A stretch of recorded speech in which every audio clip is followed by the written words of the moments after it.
Sometimes like all you want to do is run. Hear me out, hear me out. It's all the things you never show.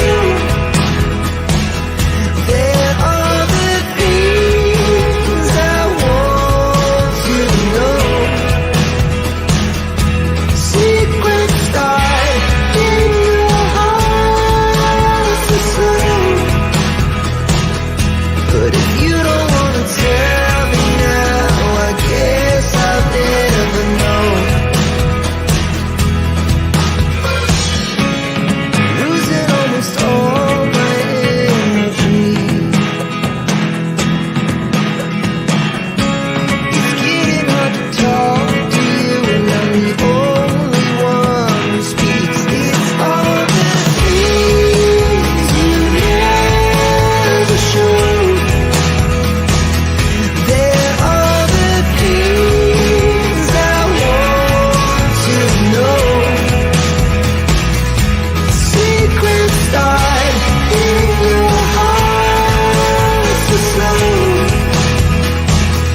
But if you don't want to tell me now, I guess I'll never know. Okay, hey guys, welcome to today's True Crime Canadian Cases. Hey, Shireen. Hey, Hey. Ron. Hey, Sharon.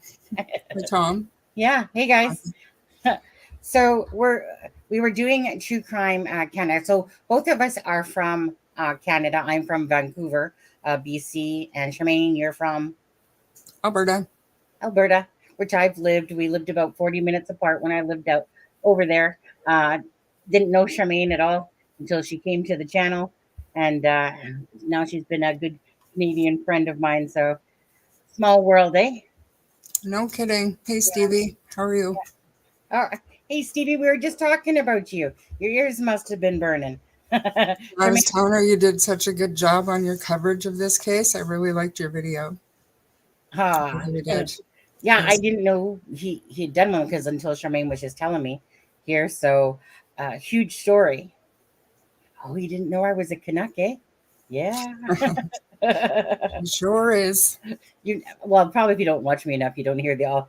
I always say a lot because I know we're known for it, but And I don't say that.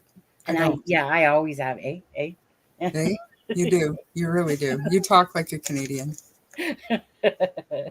So today we're going to be covering Robert Pickton case, the pig farmer, a huge case, basically biggest serial killer case in Canada. Mhm. And so we thought we would opt to talk about this one today.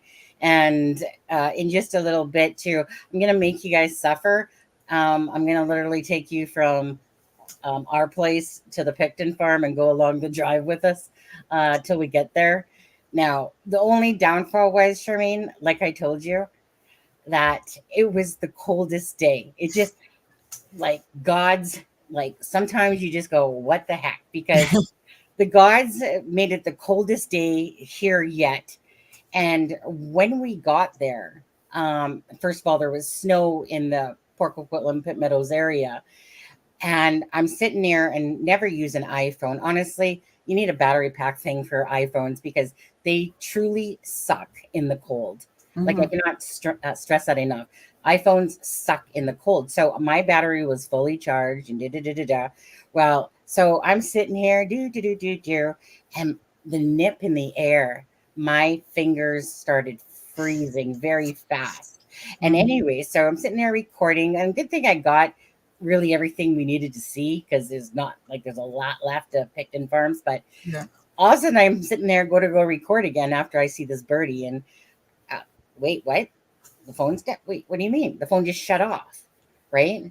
And so then all of a sudden I get it to turn back on, all of like 10 seconds, not even. And then all of a sudden it's like red battery dead. And I'm just like, are you kidding me? Really? But you got what you came for, so. But you know what? I did, but I just couldn't believe that I woke up that morning the other day.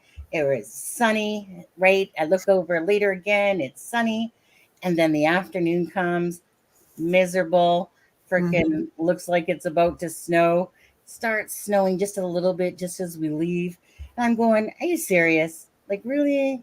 Really? But anyways, That's uh, okay. it was my first true crime adventure. I Uh, think that it's phenomenal. I was so excited when I realized that you were so close to where that farm was. I was like, Sonny, yeah. you should drive out there. It's like 20 miles from you, I think it was, or 15 or Well, it's something. like, yeah, it's like 20 minutes. Like, because when this story first broke, which was in 2002, I lived in Coquitlam. So, So you lived right there. like, I lived right in Coquitlam, and Port Coquitlam's right beside Coquitlam. So it was just over like the little bridge or before it type of thing. And yeah, so I remember this story. I am meaning I just remember it because I was a lot younger then. Hmm. And I just remember it about hearing about this pig farm, and and all these bodies that were found on this pig farm. That's I wasn't into no true crime way back then or nothing Hmm. like that. Just remember it because obviously it's like right on your doorstep. And yeah, anyways, I'll let you start talking a little bit about it if you want, and then Well, I think that this is a really good segue, I think, into some Canadian true crime, like the Highway of Tears, missing and murdered women, Indigenous women, and I apologize, Sunny, but I can't remember what we're allowed to call um, street workers on YouTube. Like, I don't want to get to oh, I just call them ladies of the night or escorts, whatever. Just call them right. So escorts. these women that live these high risk lifestyles, there are so many missing and murdered in Canada, and that's a huge undertaking to do all of that. I guess investigative reporting, but this pig farmer, Willie Pickton. Um, so in and around Vancouver, there were over 144 missing and murdered women. They suspect Willie of murdering more than 40 women, but there was never enough evidence to point to that. But Sonny's got some video to show that he actually confesses to a cellmate about some of that. But like I said, this is a good segue case, I think, to get into some of the other Canadian true crime cases that are kind of close to home for both Sonny and I because they span both of our provinces. Um, Willie Pickton obviously is probably the most prolific serial killer in Canadian history. Um, I don't know if it's a good time to bring it up, but a little side note, because I want you guys to keep this in your mind that this man, um, he is eligible for day parole next month and eligible for full parole in 2027. So wrap your head around that as we go through and we talk about the investigation and what this man did and basically the sentence that he served. If obviously it's not justice, but it just illustrates how messed up our Canadian justice system is. There have been changes made and things are Right. getting better, but nowhere near where it needs to be. So Well, see, and tell them about the consecutive thing as well. right. So I'm not 100% sure when the consecutive sentences became an option for our criminal justice system. I do know that there was a case in Calgary and Airdrie just a few years ago where grandparents and their little grandson went missing and were murdered. And that man who committed that crime was given the first consecutive sentence in at least Albertan history. I think it was Canadian history, but because he had committed that triple homicide, he has to serve 75 years before he comes up for parole. And like I said, I don't know if it's the Alberta first or if it's a Canadian wide first, but he was given the first consecutive sentence. So at the time of Willie Pickton, 25 years was it. Same as Paul Bernardo, if you can believe that or not. Like he served his 25 years and he's up Yeah. for parole and he comes up for parole. He'll never get parole, but there's another facet to our criminal justice system where if somebody's labeled a dangerous offender, that raises the requirement to reach parole.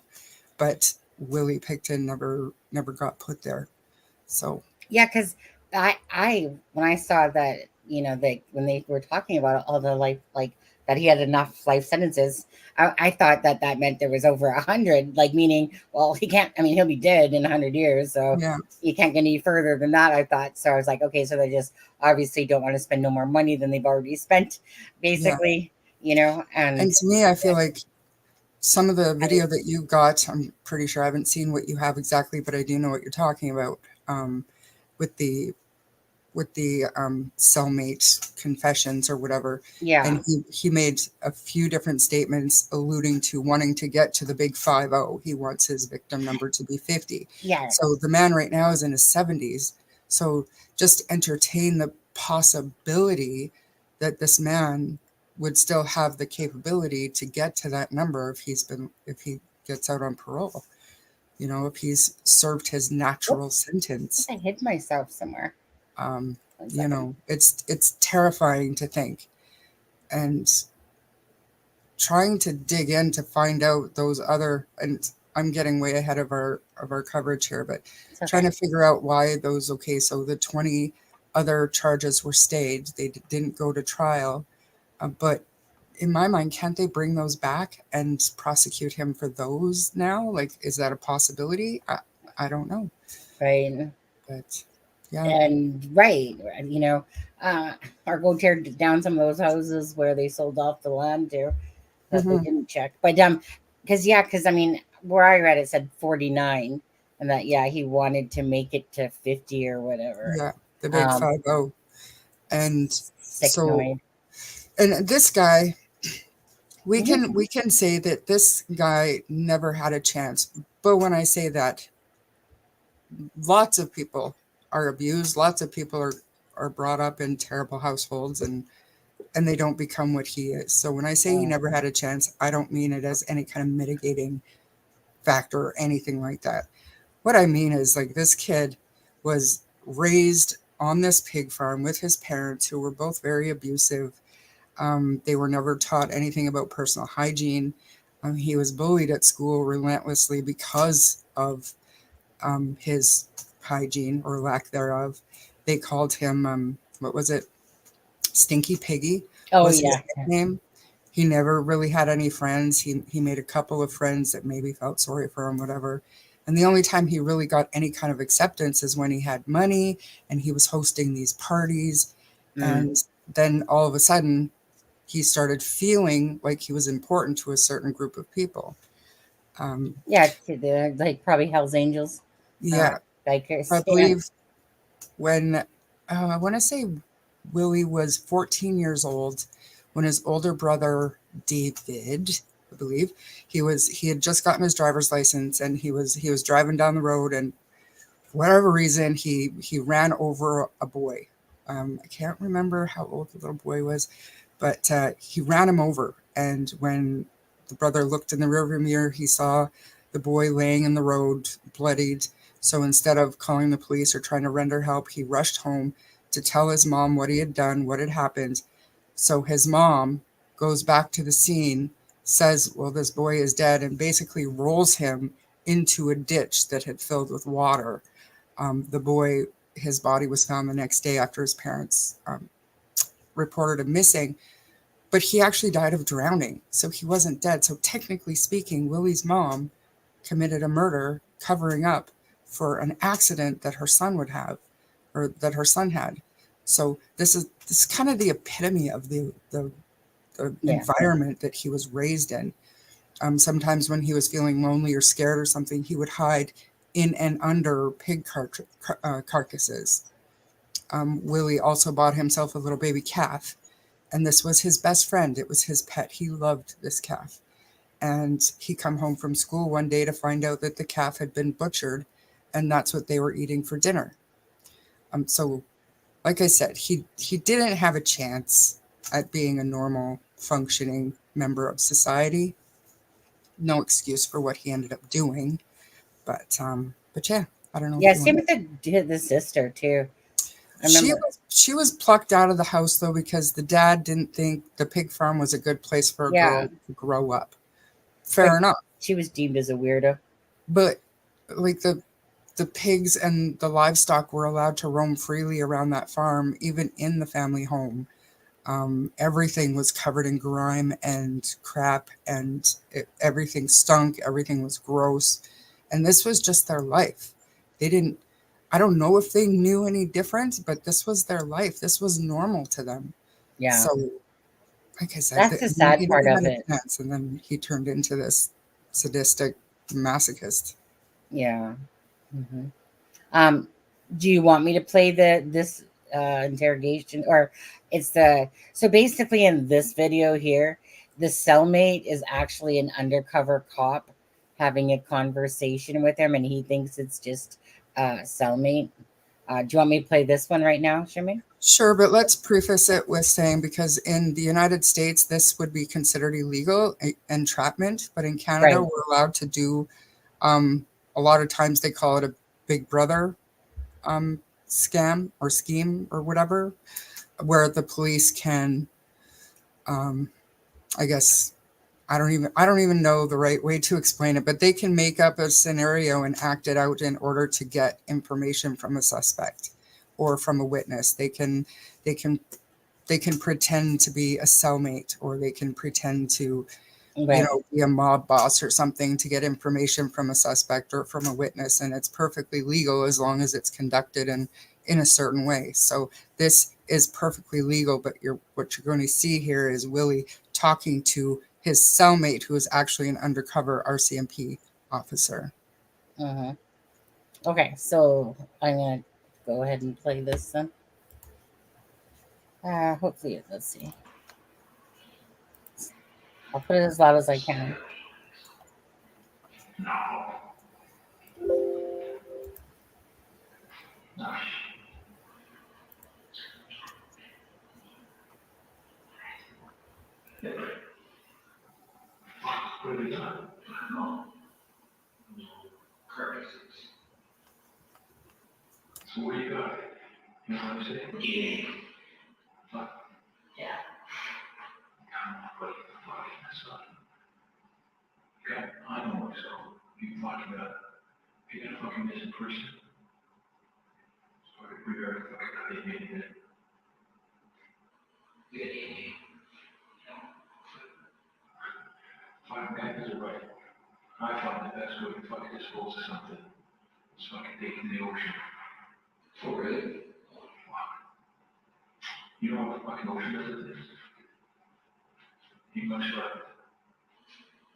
wasn't sure if you moved there. No. You didn't do you? Don't fucking say it. Back on that next slide.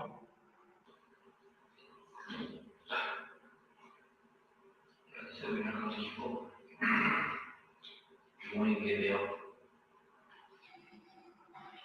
Like I said, that's not up to the judge, right? You know?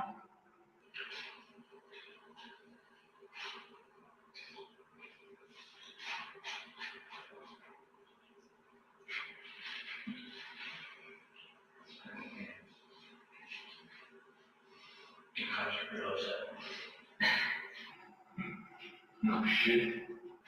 They don't know say it. They what? They don't know say it. I think you're a good push.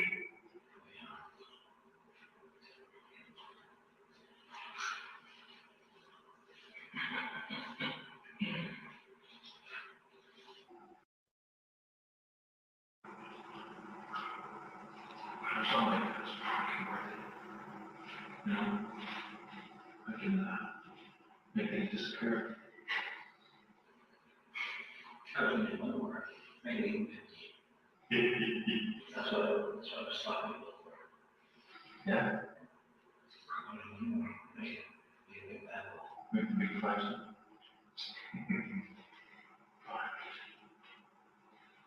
That's fuck. 5-0. I could have fun. Yeah.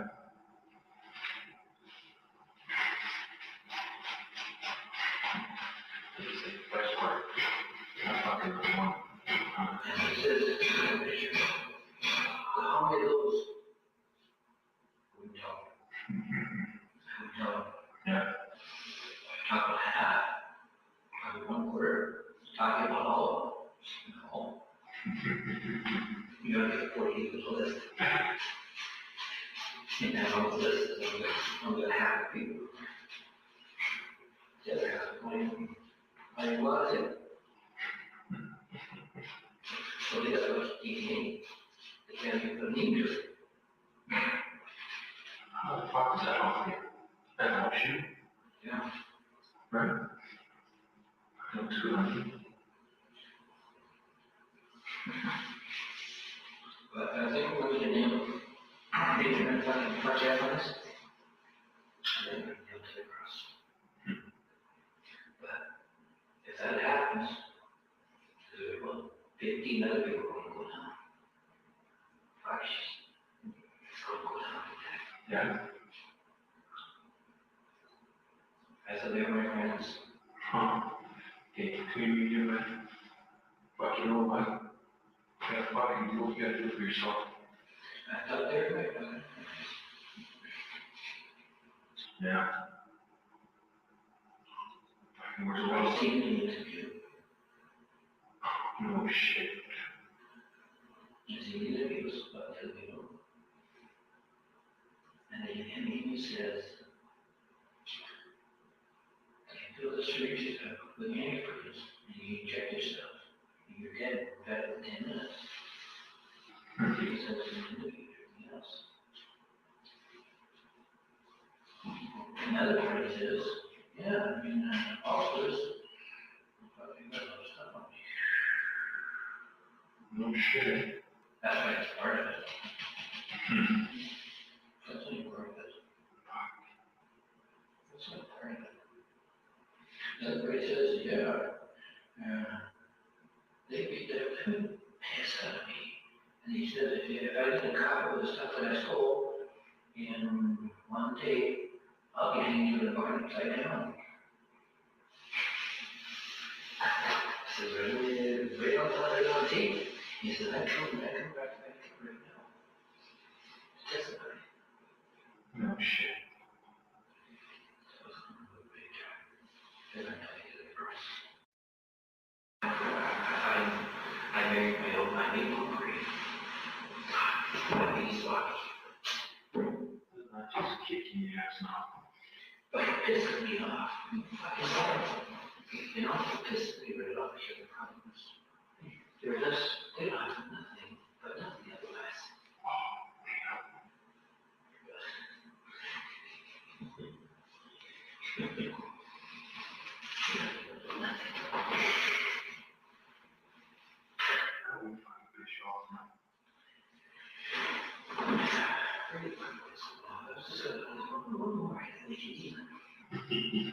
Bigger than the days, bigger than months and states. Yeah. Oh, yeah. This is already about 42. Yeah. Is it? Guess 1 second. Terrible. Oh, just Gross. So, and bring this back on here. his IQ, okay, so everybody, a lot of reports say that he was mentally challenged, I guess. But his IQ is he scored an 86, and the normal or average range is between 85 and 100. So he's on the very low end of average intelligence. So he's no Jesse Miss Kelly, put it that way. Like he's in the normal range of intelligence. And I think that comes from not going to school, obviously, and being raised the way he was, obviously. I don't think, to me, I think he was calculated.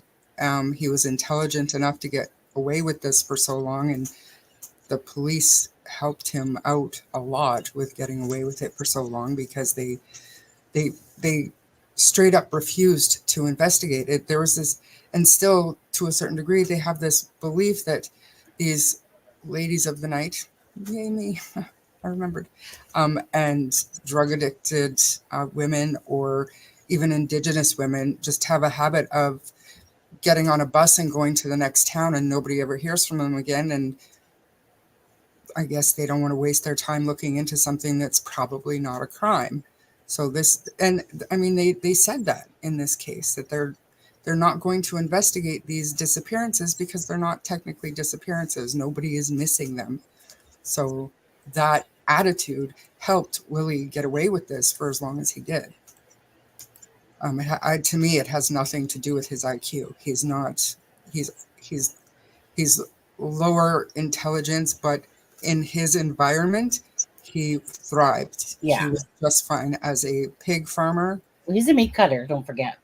And a butcher. Like, he dropped out of school and he got a job as a butcher. And he did just fine. His social intelligence obviously was probably a little bit lower than that, just because he wasn't socialized. He took very terrible care of himself, so people didn't want to be close to him. He couldn't connect with people. But I don't know that has a lot to do with his actual IQ. Very cunning, surprisingly articulate. Yeah, and I mean, he does have a little bit of a speech impediment, but again, that doesn't say anything to me about his intelligence. And he did score an 86. And I'm not even sure what 86 means. 86 what? So the average range on an IQ test scores from 85 to 100. The average is around 100. So, I've never done an IQ test, but I think I'd probably score around maybe a 95 or so, just a little below the average range, just because I can be stupid. But anyways, he was in that normal range. So to me, it doesn't play a part in this. And I'm never one to say, well, it's because he didn't have an education, he turned into a psychopath. No. His upbringing turned him into a psychopath. Right. Just my opinion. Probably more accurate, to be honest with you. And especially when you take into account everything that, I don't want to say everything that happened to him or anything that he went through, but just the way he was raised and the environment that he was brought up in and not made to go to school.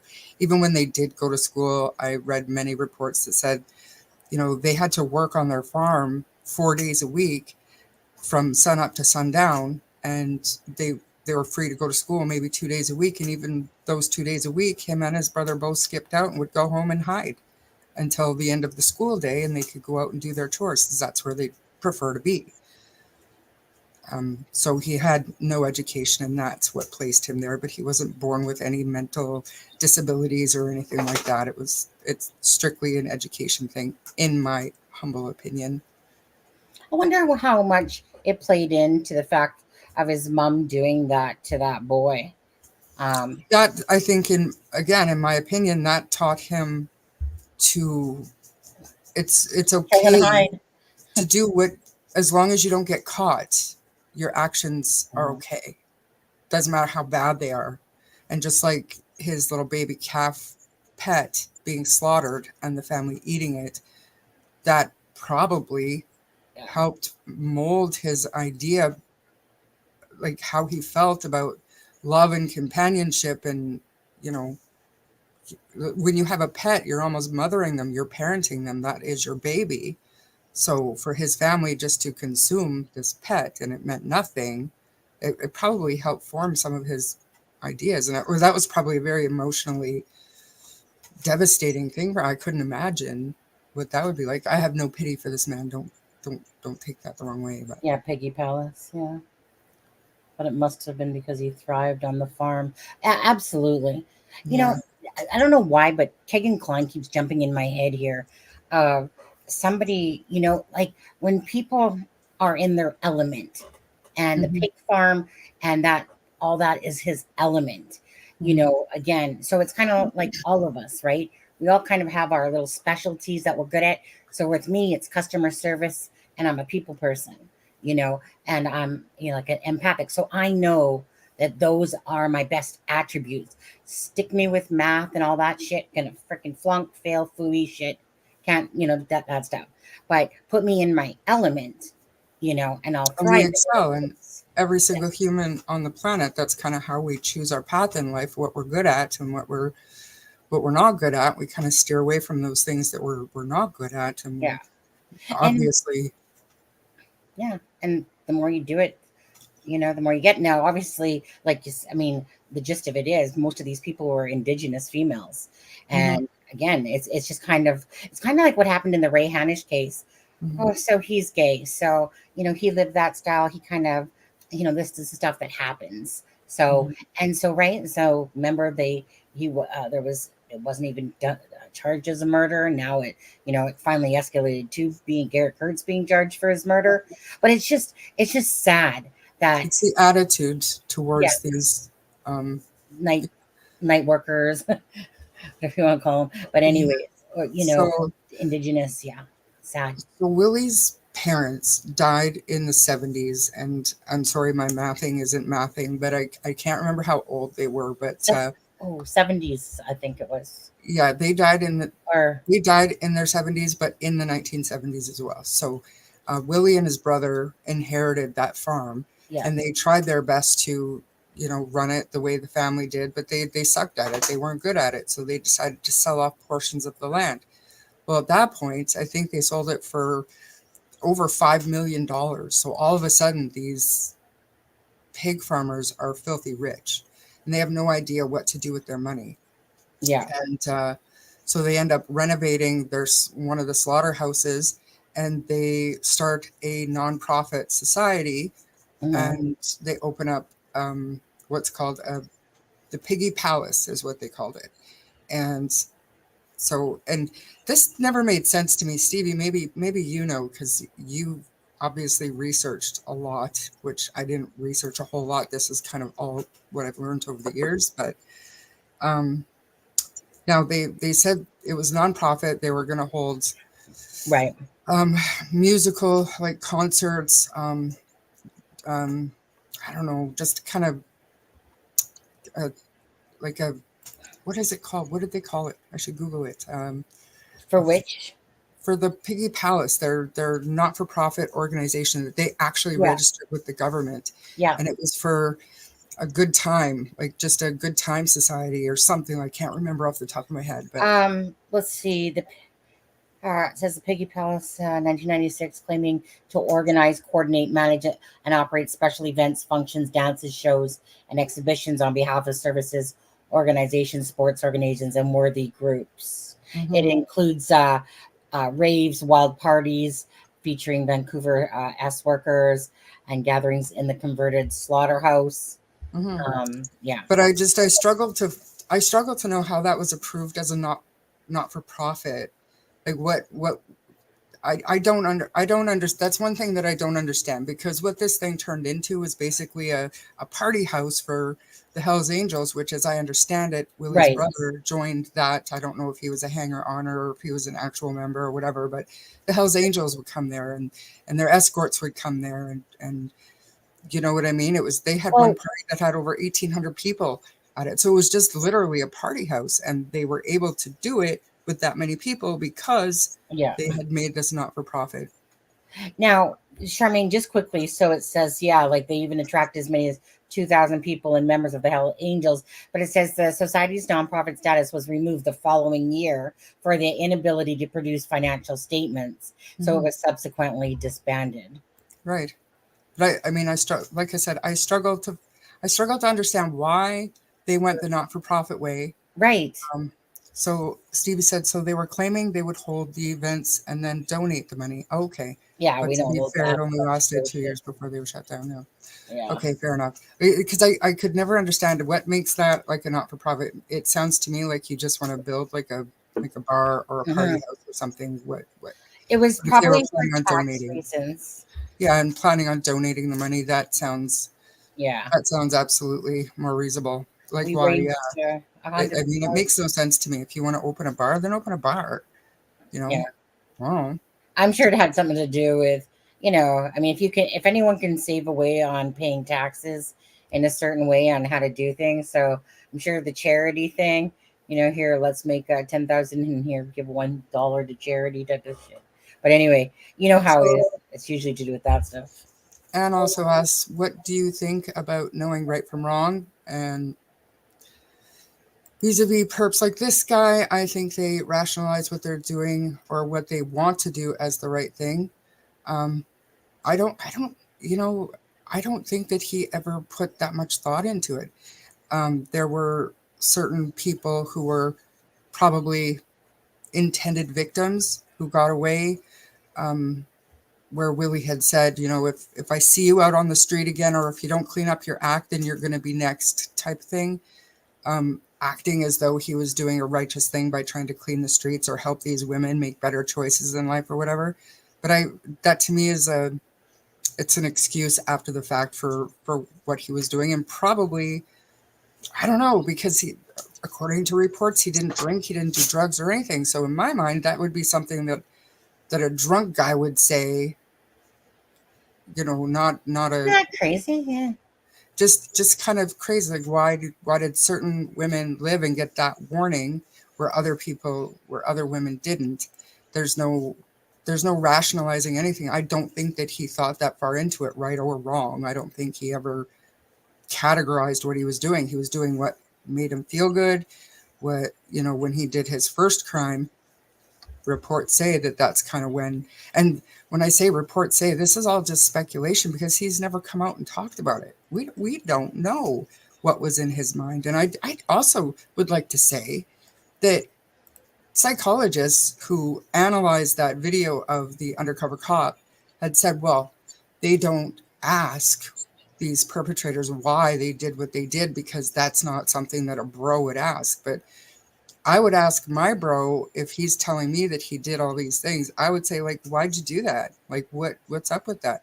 But apparently that question would make Willie suspicious, but he's spilling his, like, that to me would be a natural question if you're a criminal or not, to say, wow, man, do you hate women? Like, what was going Yeah. on in your head? Like, why did you do that? But he never did.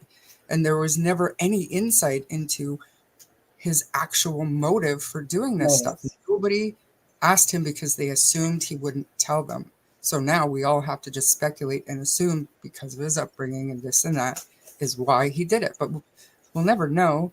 And I'd like to know if anybody ever read his manuscript, because he wrote a manuscript in jail and he sent it to somebody who was, I believe, a retired construction worker who ended up publishing it and putting it on Amazon. Hmm. It sold for $15 a copy. I never saw it, but I'd like to know if anybody did read it. But at the same time, in there, he said he's a patsy. He's a fall guy for a bunch of other people that were involved. Yeah. So you're never going to know the truth. But backing up, I don't know. I don't think he ever tried even to, he was just doing what made him feel good because he had no social connection. He had no social life other than these drug addicts and high risk women. And like it said in the interview, it wasn't even a challenge for him at some point because they were addicted to heroin. Instead of injecting them with heroin, he would be injecting them with antifreeze. And, Antifreeze. Yeah. you know, 5 they to 10 didn't, minutes, he said, dead. yeah, You know, and then he'd grind some up and feed them to the piggies. yeah. Most times he would feed them to the piggies, and other times he would grind them up with other meat and sell the meat, like, and take it Oh, to a animal waste rendering yeah, plant. in Vancouver. Yeah. And honestly, the one fella, he was an ex-truck driver who wound up, he was working somewhere and he would have to go to the farm to pick up his paycheck from Willie. And he saw a bunch of guns and stuff. So he reported that to the police. And the police ended up going to the farm to search the farm for illegal firearms. And they noticed certain things that made them. It's still available, Stevie? He Oh, says I was told there 3K. wasn't. He says 3K. Oh, 3K. Oh, that is probably like illegal, but Willie's not going to make any money off of that. But anyways, I can't remember what I was saying. But Oh, the truck driver guy you were talking about. right. So the police went there to investigate the firearms thing, and they found an inhaler. Yeah. Which wasn't out of the norm or anything, but Oh. the inhaler happened to have the name of a missing woman on it. So that's what sparked an investigation. I'm sorry if you hear snorting. That's one of my horses. Hey, Charmaine, that's not even you. Yeah. I know. What the heck? I Nobody's perfect. That's so nice of you. I like Bob. that because it's like, yeah, instead of nobody's perfect, nobody's nerfing. So wait, let's see who got them because there's not very many people, right? So let's see. Whoa. Oh, okay. Sorry, I had the volume up so loud because of the interview thing.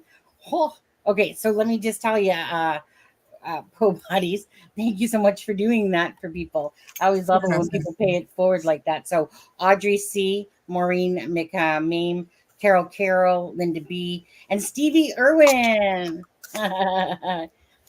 You gotta love. Oh, Awesome. In my opinion, these types of perps think right is what gives them what they want. Fair enough. Very true. But the thought, I don't know. I don't know what it's like to think like a psychopath. I don't think, because crazy people don't know they're crazy. So perhaps I'm crazy. I don't know.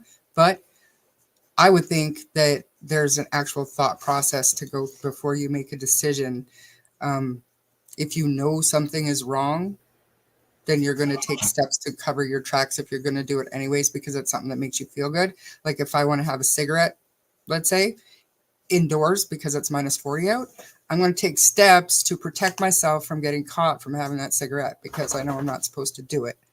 But if I was crazy and I didn't give a crap what anybody thought because I don't think right, I'm just going to light up. Like I've seen people do stuff like that. It's a very small, stupid example, I know, but I'm just trying to, get across what I'm thinking when it comes to his not motivation, but his thought process. I just don't think that he put any thought into it because I do not think he was crazy. I don't think that he was even not criminally responsible in any fashion. He knew what he was doing, and he did it because he liked doing it, because it made him feel something. It made him feel a certain way that he wasn't getting anywhere else, in my opinion. I had to mute myself a few times there because it will go off 5 times. Mm-hmm. And I heard you talking. Dead air. I love it. So, I don't know, other than getting into the trial, maybe we should. It's very interesting to me because, after he was sentenced, which was baloney, but after we watch this video, we'll talk about what happened at the trial and the sentencing. But yeah, do you want me to show my video? Yeah, right away here. And I thought that I never even thought to Google where that farm is now, But then when Sonny's in Langley, and I know ooh, maybe she can drive out there. And so Yeah. when we were talking about case to cover, I said, can you drive out there? And she actually did it. And I was like, And you guys are going along the drive with us. this Me is and so my cool. husband. It's so very cool. But after the video, we'll talk about the trial and what happened there. It's going to blow your minds. Yeah, so I'll take this off just so I can play it. So let me present, share screen. Yeah. No, I don't want to share screen. I want a video file.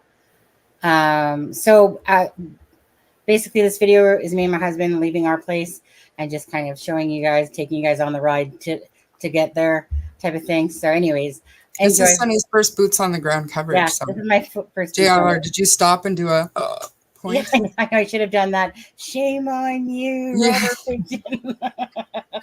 Right? Okay, so I'll start playing. I'll make it bigger. So we're on our way to Pickton Farms in Port Coquitlam. The address for the Pickton Farms is 953 Dominion Avenue. So that's about 20 minutes away from where we live. So we'll take you on an adventure as we go along. Okay, so as I said, it's about a 20-minute drive and we're just on our way. And it's basically starting to snow. It said it was going to snow, and of course, it's going to start snowing the minute that we go on our way to the Pickton Farms. And I think my husband just said minus 12, husband? Yep. Tonight? Yeah, so it's going to be a little bit cold one, and that's the same thing that Charmaine, but Charmaine's getting more like the minus 35 degrees over there in Alberta. God, we don't get that anymore. Oh, heck yeah, right? I know. So yeah, so I'll just kind of record along the way, you guys, just to give you the going to the Pickton farm feel.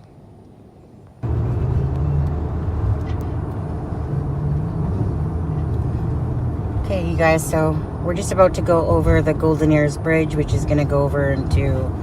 Honey, when we get into Golden Ears, is that considered Maple Ridge or Poco? No, it's considered Maple Ridge, isn't Maple Ridge, yeah. Yeah. I think. I don't know. Yeah. You named the places. This bridge, I remember when they built it. Well, I can't say I remember when they built it, but I was living in Alberta at the time, and they had made this. So it used to be a ferry that would cross the water here, and then so for a long time you had to take a ferry across, you know, in order to get to Maple Ridge. That was kind of like the shortcut. And then they had built this bridge finally so that you could go from Langley to Maple Ridge, Poco area, Coquitlam.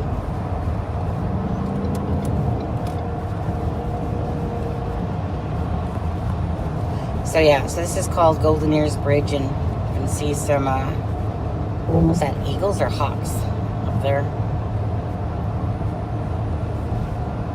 I'd say. Yeah. So there's the water below over there.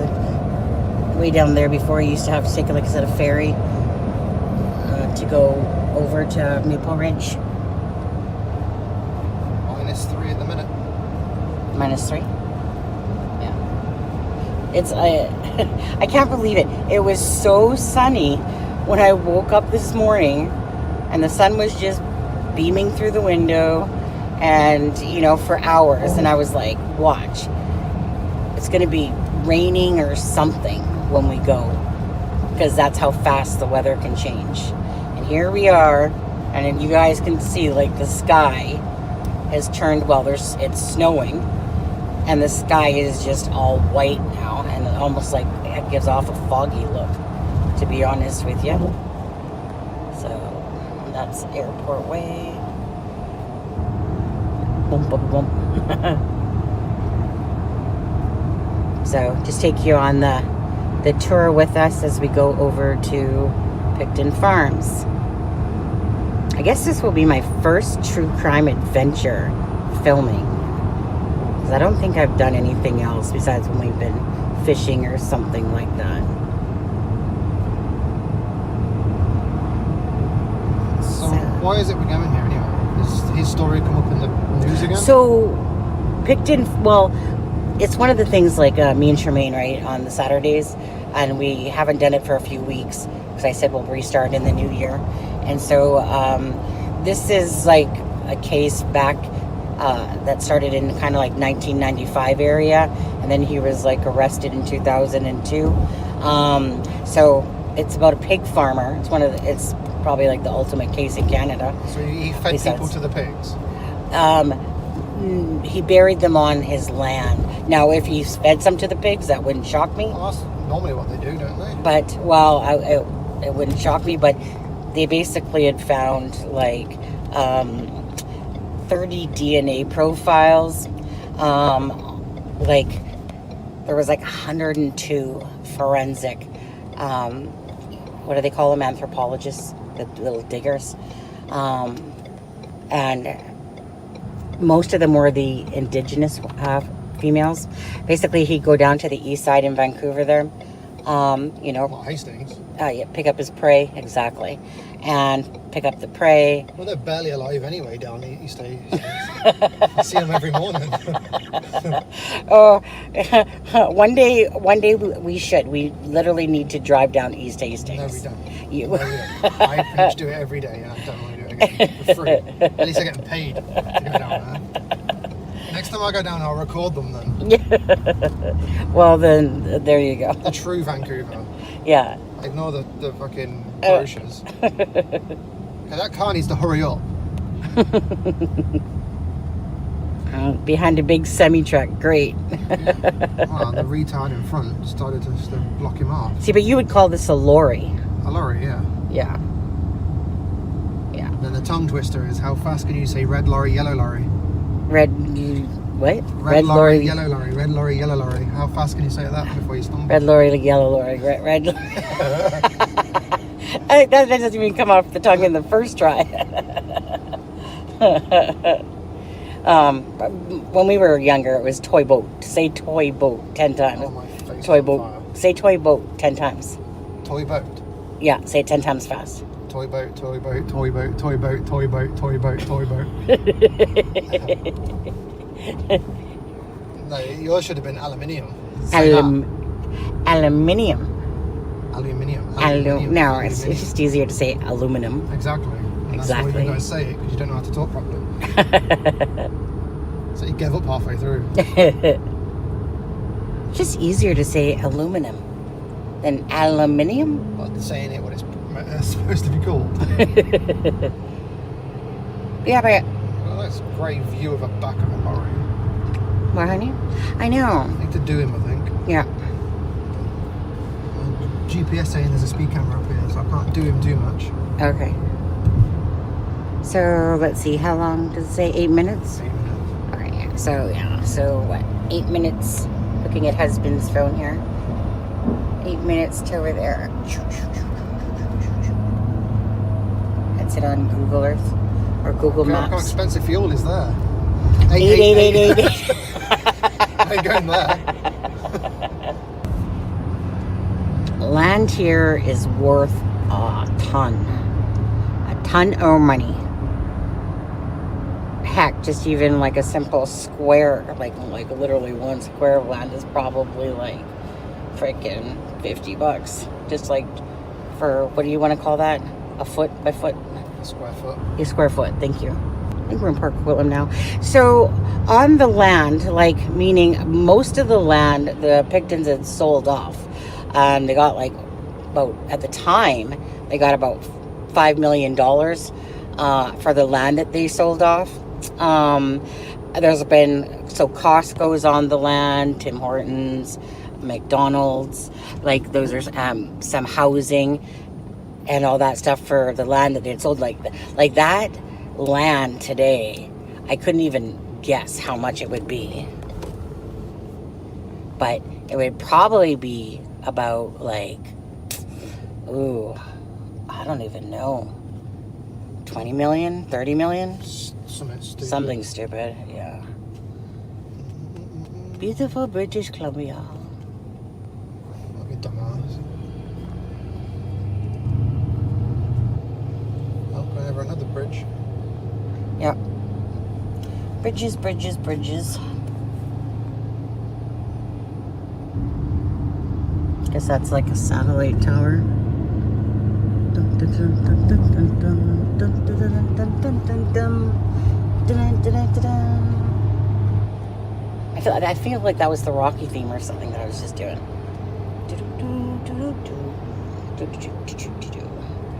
Okay.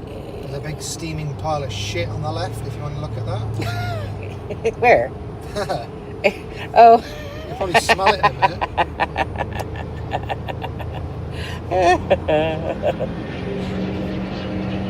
Ooh.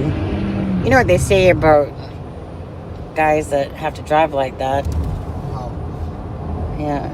Well, that sound, they didn't go anywhere. Big D's. Or they think that they got big D's, but really got small D's. Oh, there's some water. We'll show that. Okay. Just going over the Pitt Meadows Bridge here. Well, they're in the wrong lane, so I'm just going to shoot across here. Annoy them and annoy them. Whoa. Ah. GPS was saying go right, and it's not right, it's left, dumbass. Oh, really? Yeah, look, it said go right. Yeah.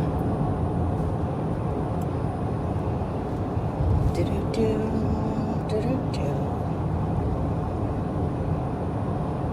Oh, you guys are getting a little bit of tour. Oh, wait, look at you guys. What do we got?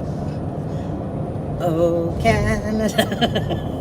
Yeah, the big Canadian flag, guys. Yeah, it's tiny. One in Surrey's huge. Oh, the one in Surrey, yeah. It's massive. That one's huge. That one's huge. It's a 100-foot flag. Oh, yeah. I know, whenever you come off the bridge of the Portman Bridge there. I was working next door to it the other week. Oh, yeah? Yeah, that thing's huge. But it was just a pole. There was no flag. Oh, Marksburg Warehouse. I used to work at a Marksburg Warehouse in, oh, does that say Party City? Way over there. Yes, it does. Not sure if you guys got a chop leaf in the USA. 5 guys and a what? A&W? Yep, A&W. Did they have them in the US of A? Yeah, I don't know, actually. I think so. There's a big Walmart right there. Fucking shit mart. Shit mart. Yeah, that place. 5 guys. Urban Barn. Oh, there's 5 guys? Yeah, there's one right there. 5 guys. Oh, we're having 5 guys. Sorry. We're having 5 guys. Popeyes, Louisiana okay. Kitchen. There's only 3 stores of 5 guys in Canada. I mean in BC. Is there? Yeah. One in White Rock, one downtown, and then this one. Dollarama. Oh, he I could completely live. fucking drove over the cones. Yeah, mom.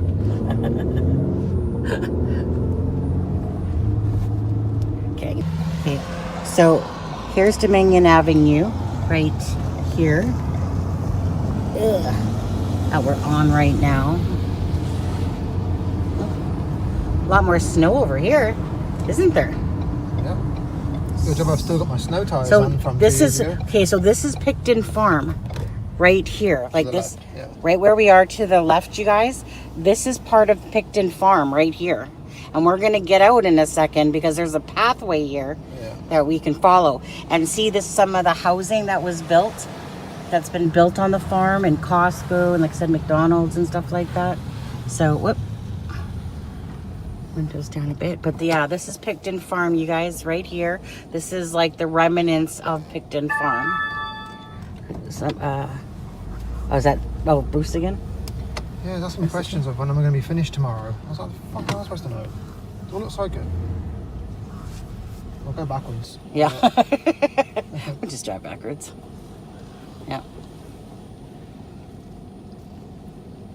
So there's Home Depot across the way, but yeah, like I said, here's remnants, you guys, of Pickton Farm, and as you can see, there's some homes over there as well. Okay, so I'm gonna turn this off for a second and I'll come back when we get out. Okay, you guys, so we just got here to Pickton Farm. Hello, husband.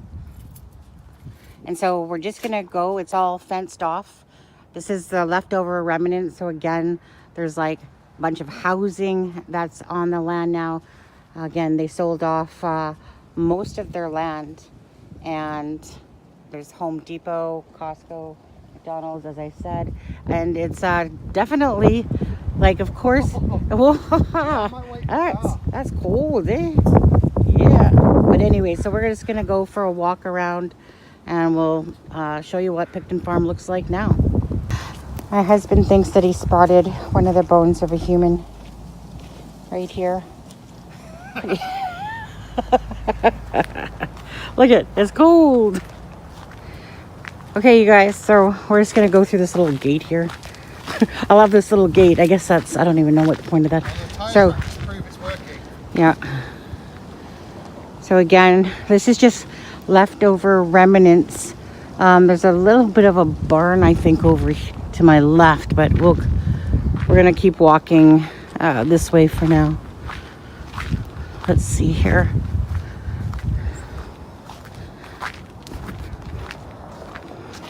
So, like I said, everything's fenced off. It's my first time on my first true crime video for doing this. Well, could you have picked a warmer day? Pardon? Could you have picked a warmer day? I know, right? So, just some people coming along the path as well on there. So, like I said, this thing was like huge before.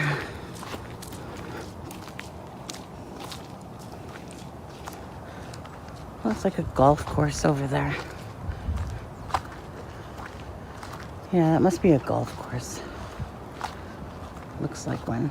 So today is, what is the date today? The 12th? The 12th of January? Is it the 11. Hey? 11. Let's just see. 1 second. Okay, so I was just talking to a young guy and asking him if he knew about Pickton Farm, but he was in a rush, so he couldn't really, but he had no clue about this land here. And so if we come across some other people, I'll ask him again if I can record them or not, but it's kind of cold out today.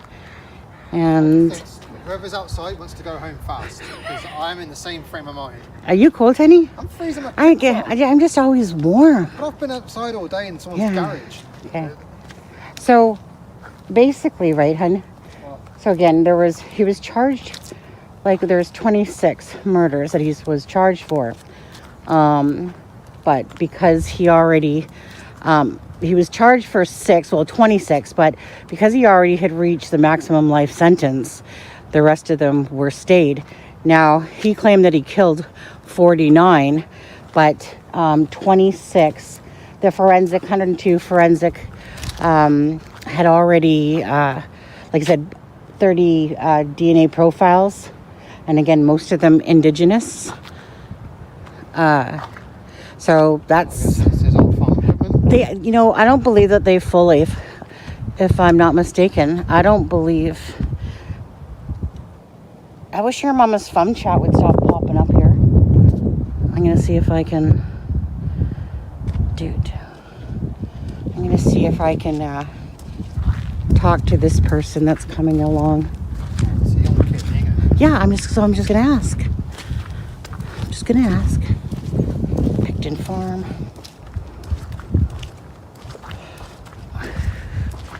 Pickton Farm here. Let me just ask. On there. Okay.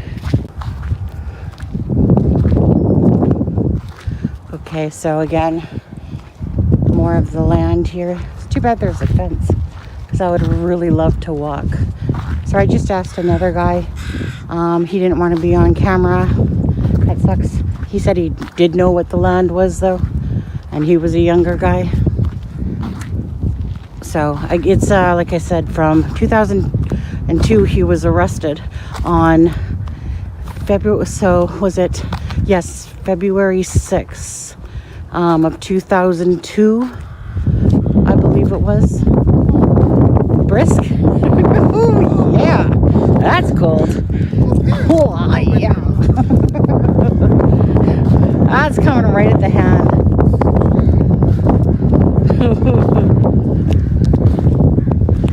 That's definitely coming right at the hand. So again, all these homes, this all used to be the Pickton Farm. But again, I think I was saying before that I don't believe that. Okay, my hands are about to fall off in a second. It's so cold. I knew I should have probably brought gloves. Might have to warm them up for a sec. Bunch of crows.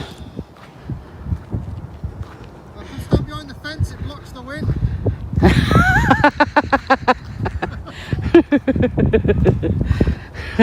Smarty tardy.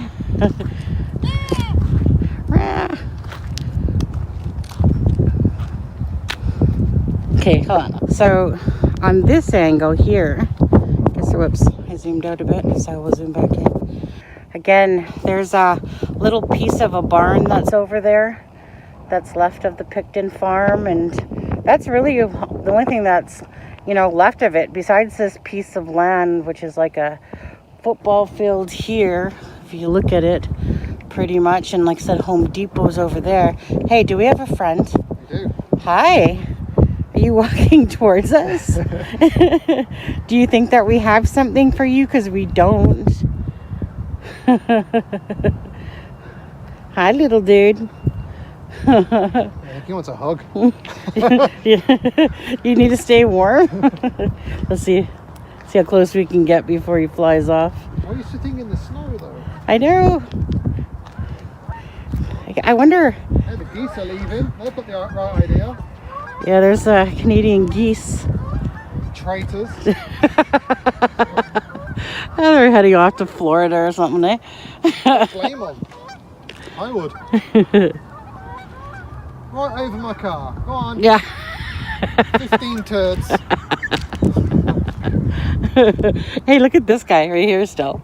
He's just sitting there. Hey. Oh, look at. Oh, you look so cute. Do you want to come home with us? Montana would beat the crap out of him. I know. Or, oh, yeah, right. Hello. Hello. I just can't help but take video footage. Oops, birdie flew over. Oh, you can see the nest up in the tree that's over there. Hello, little birdie. We get off the high ground then. Yeah. Where you going? Where you going? So you have fun, I'll be in the car.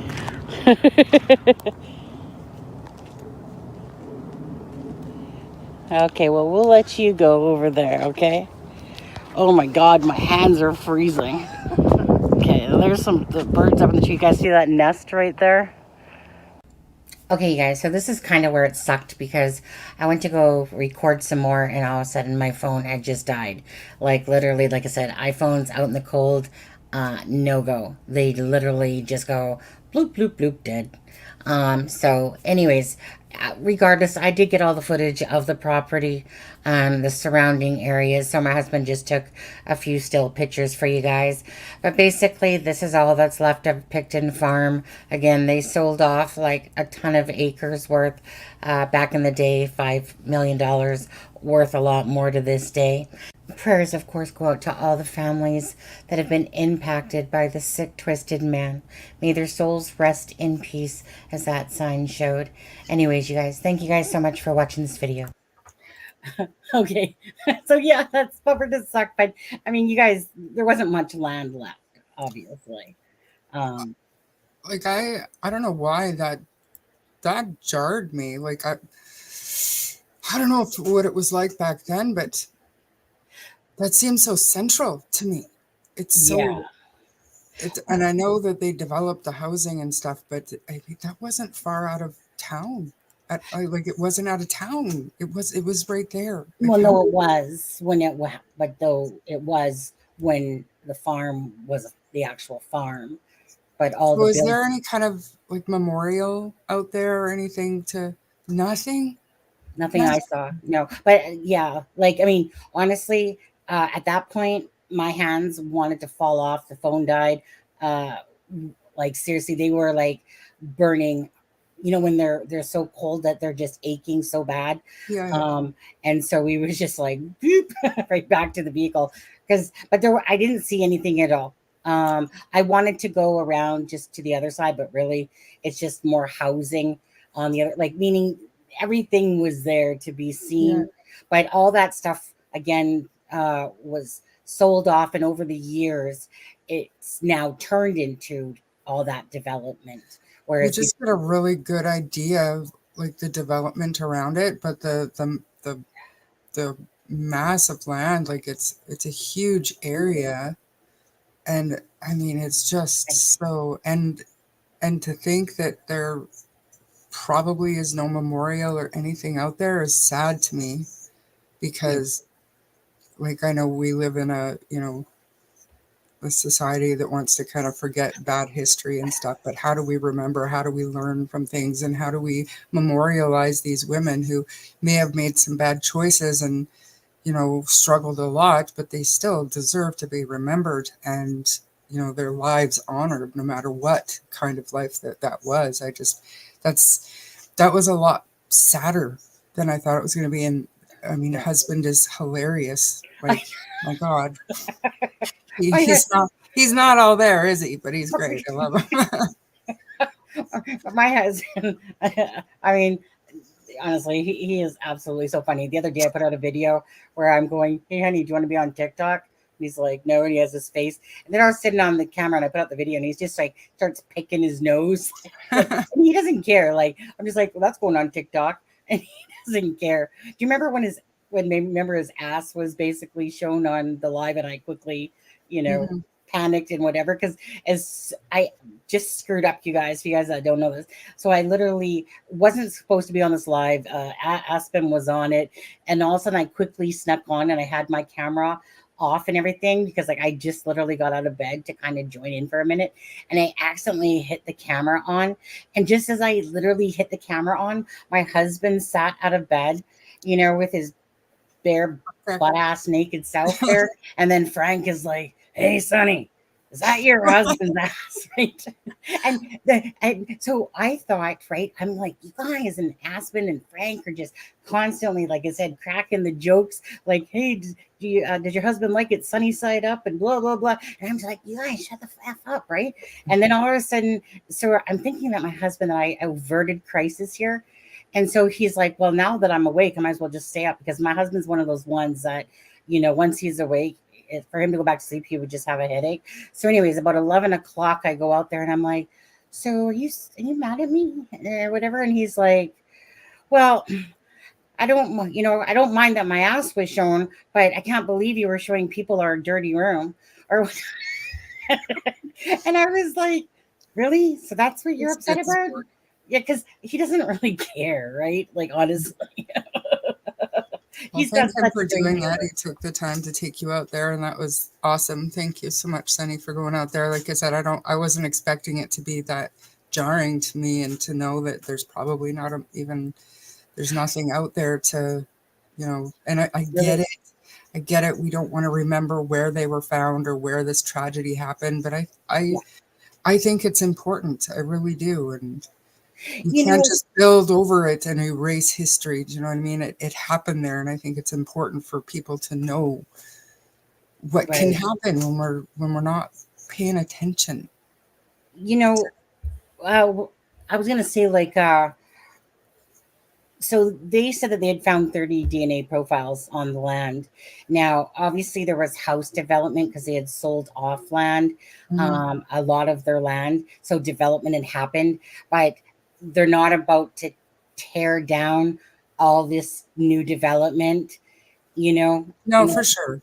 So I understand. So meaning when he says that he had one more to go, that, you know, which because he was at 49 and he just wanted, you know, he wanted another one to make it even at 50.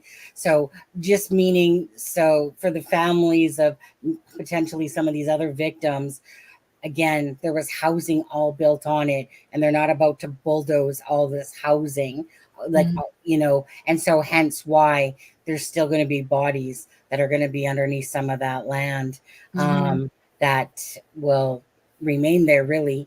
But it is sad. And honestly, when you see the shed that's still standing in that little other portable that's there, it really kind of, I mean, right when you get to it, you just are impacted by the fact of what has happened here. Like, of course, you wouldn't know the gravity. Maybe if we went back in the time where we can actually look at the farm, which only we can do by pictures now.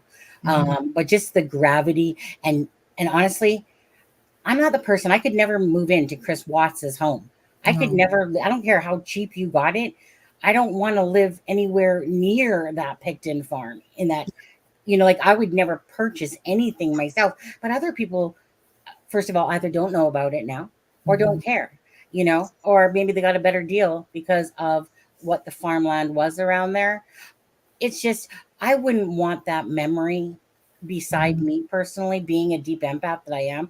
I just wouldn't want to feel that type of energy around me, and the sadness that went on. Just absolutely, because now, Charmaine, I think you know this as well, that they're trying to get rid of the evidence now, like basically that. Yeah. I think there was over like what was it, 12, 13, 1400 pieces or something like that of I've evidence. got the numbers in front of me. Yeah, go ahead. Actually, I just quickly need to run to the washroom if you don't mind. Okay. But anyway, so I'll just be right back. So there were over 40,000 photographs taken of the crime scene, 235,000 items taken from the farm. There were over 600,000 exhibits at trial. And then the prosecution had 98 witnesses and the defense had 30 witnesses. So that kind of gives you an idea of the scale of this investigation once it was actually investigated.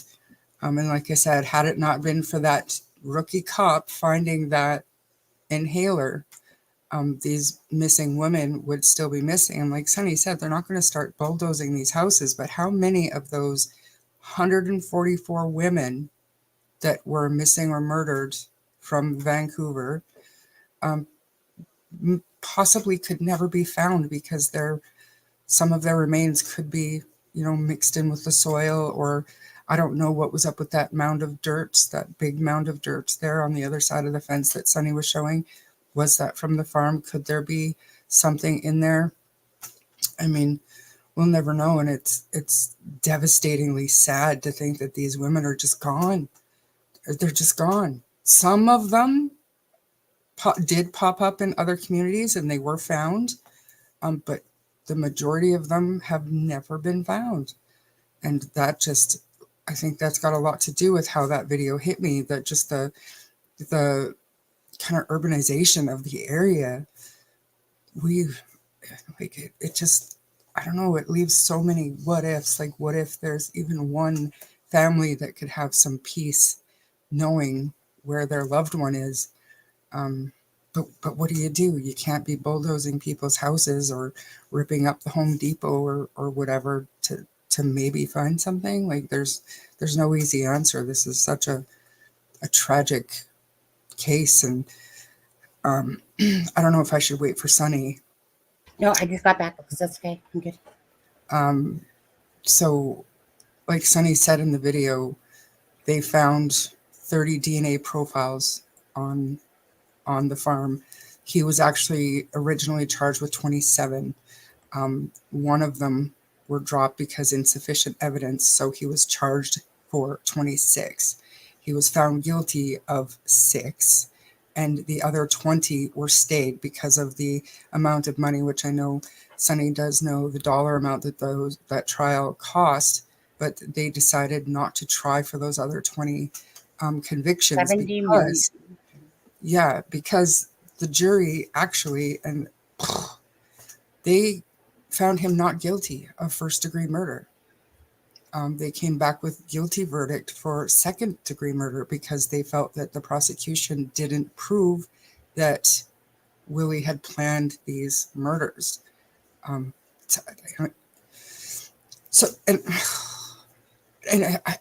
I don't even know what to say with this. There was actually a witness, and there's 2 women that should have been charged with a crime, some kind of crime, because the one, her DNA was found all over the farm as well. She had helped him get women back to the farm in exchange for drugs or lodging or what have you. But there was one other woman who was staying at the farm with Willie, and they were friends.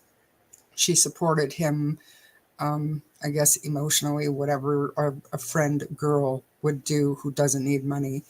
But she went into, I believe it's called the Low Track area, of the Yeah. Lower East Side of Vancouver, Yeah. and helped Willie get a Lady of the Night. Another one, yay! That's twice I remember.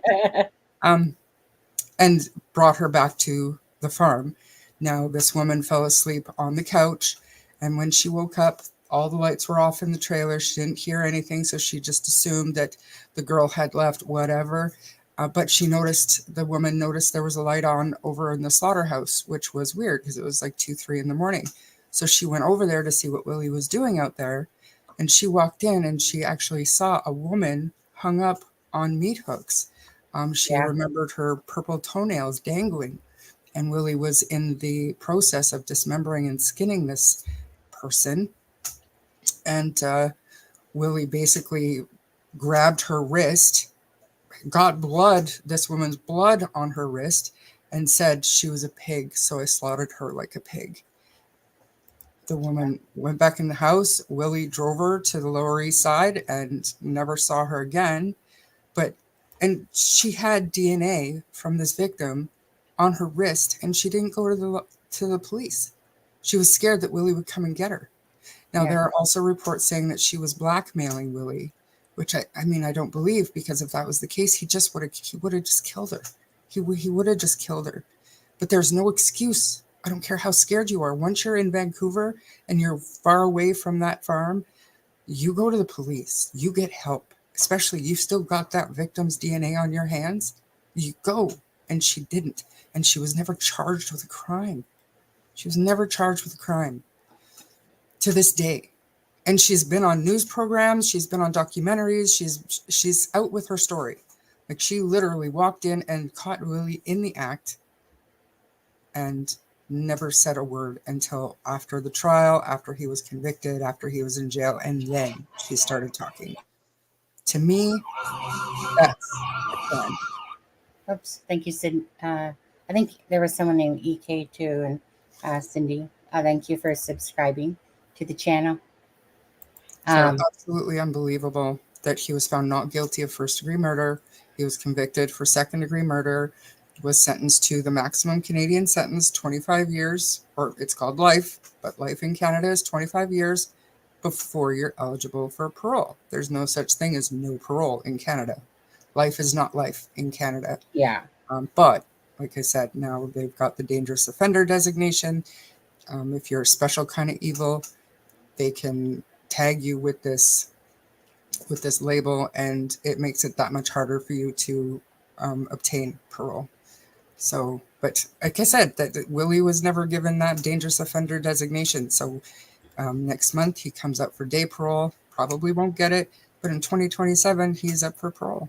Yeah. Crazy. Yeah. It's absolutely heartbreaking.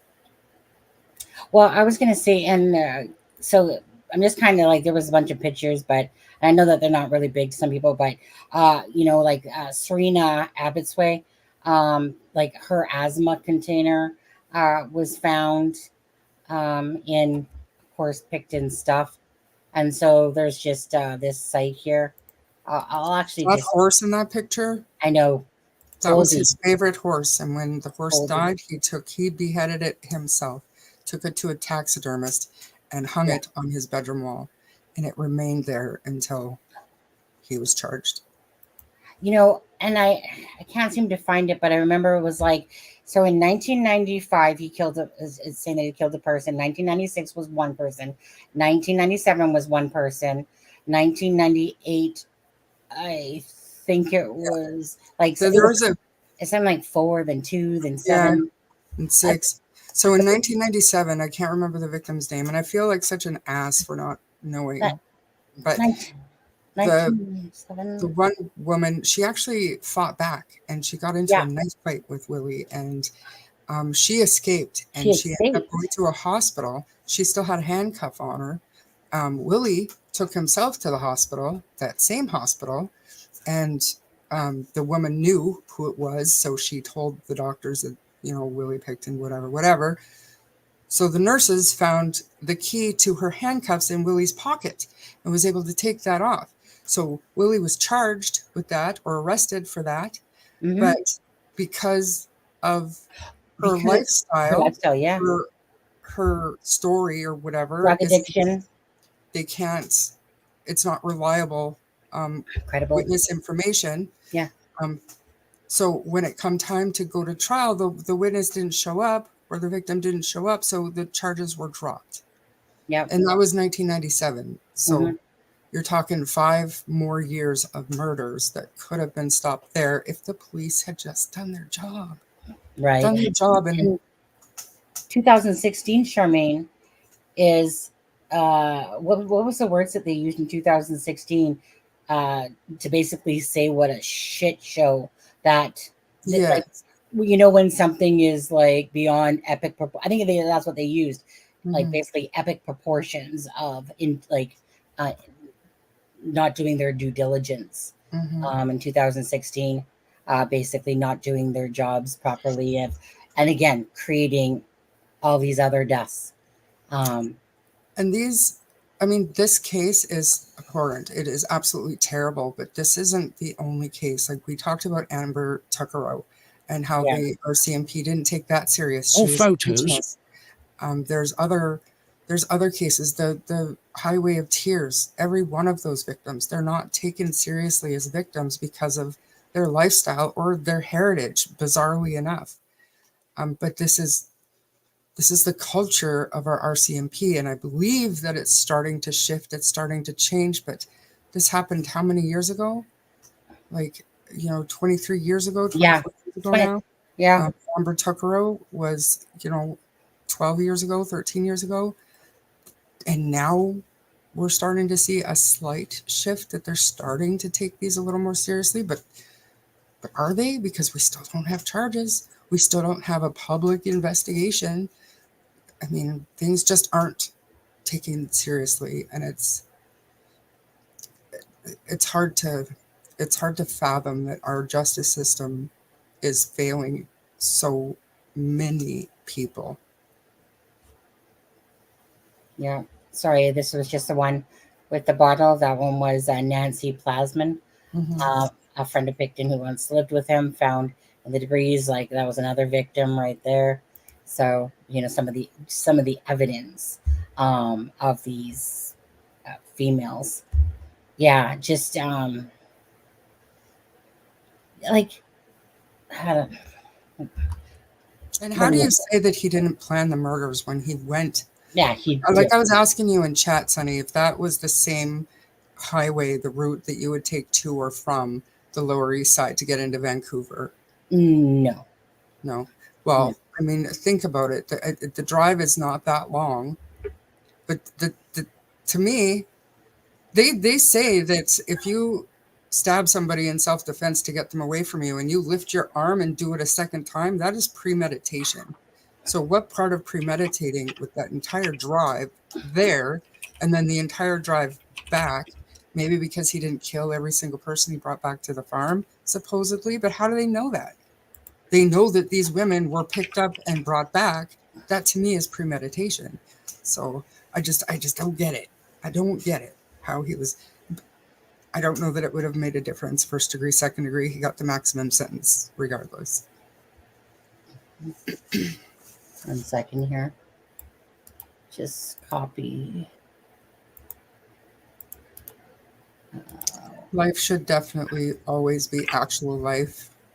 I'm not saying an eye for an eye, but if you take a life, you forfeit your own, and that's just my opinion, coming from relatively close experience. I think that you make these choices, there has to be consequences for those choices, and somebody that's able to murder a minimum of 27 women just because he wasn't convicted of that, but up to possibly 49 or more. Yeah. Do you know what I mean? Like they're not, there's no rehabilitating these serial killers. You can't fix what's wrong with somebody that takes dozens of lives like this. Yeah. No. Um, uh, just on the screen, Charmaine. Like I don't know why it's coming up. So hold on. Let me. I don't know why it's hold on. Let me take off. Take off places. No. Roads. No. Building roads. Okay. So the purple line. So this is where the Pickton farm is, and then to get into Vancouver. Um, but oh, I should have put East Hastings actually. Let me see. Two.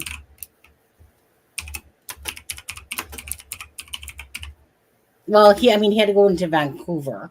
Yeah. But so And how long anyway, of a drive is that? Because that's not a lot of time to change your mind. yeah, no, I mean, it's honestly to get from there to depending on the traffic, um, an hour, uh, Yeah, I 30 agree. minutes. It just really depends on the traffic, to be honest with you. Yeah. So yeah, like I mean, East Hastings, first of all, again, that's like 10 blocks of wasteland, is how it was put in the article. It really is. It's homeless, needles, tents everywhere in front of businesses. It's really crazy. So nobody ever really wants to go past East Hastings. You know It, what? It's kind of interesting that in our criminal justice college, our diploma course in Western Canada, East Hastings is one of the most dangerous high risk areas in Western Canada. So when I was in college, we actually watched police. It wasn't body cam back then. It was actual, like they had a camcorder, and they took it around with them for like a complete month, just recording conversations and interactions with some of these women and homeless people, just to show us more about community policing and the challenges that they face as police officers in that kind of environment. But I mean, there are so many people out there that are, most of them, if not all of them, are addicted to drugs. And yeah, that usually, I'm going to say forces, but a lot of these women turn to sex work to fund that addiction. And what I saw in that documentary was just, I mean, it shakes you as somebody that's brought up in the suburbs of a big city and is not exposed to all that stuff. It shocks you that there are people out there actually living this life and no way out for them. yeah, And for him to recognize that, and Japan, because he yeah, had money and he tipped good, he became popular in that area. So people wanted him around. They wanted them to.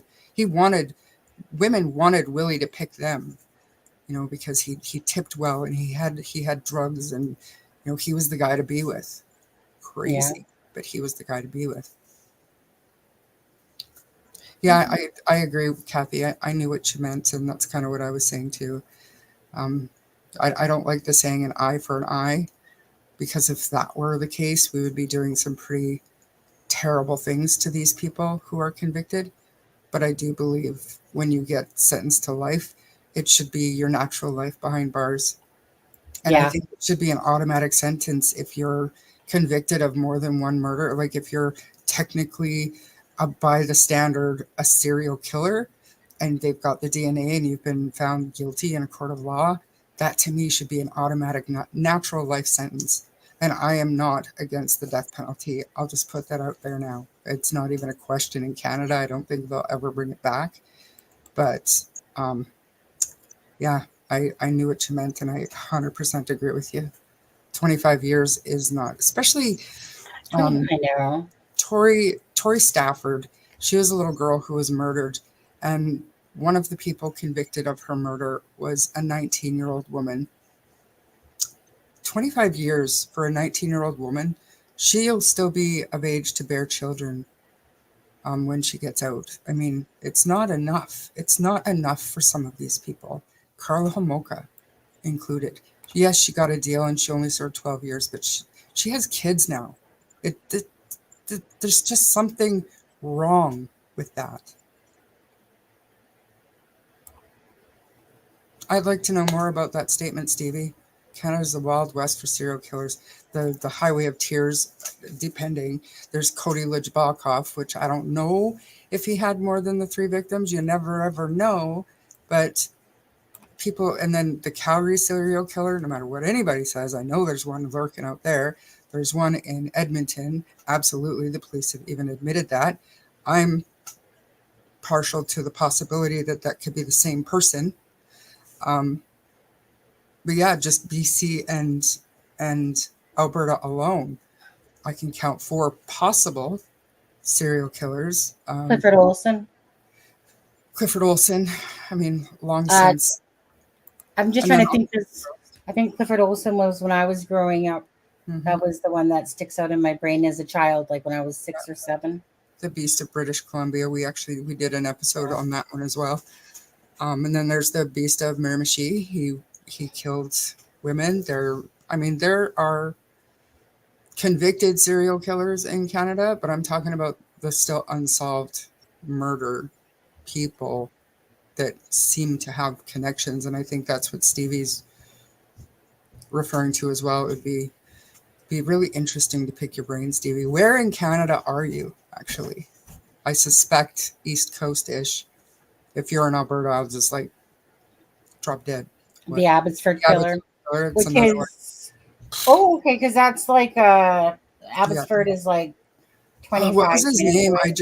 I actually started researching that one because obviously I remember it being in the news, but I started researching his possible episode. I can't remember his name, but he is terrible. He was, Oh, and not his crimes were terrible, but it was what he did after the crimes to the families and to the community. Terry Driver. Yeah, Yes, Terry Driver. Terry Driver. That's He him. died though in prison of a Who- parent, whatever, in August of 2021. Mhm. Dies in prison. Yeah, survivor of a. He was attacked. Yeah, he was Mhm. born in January 25th, 1965. Mhm.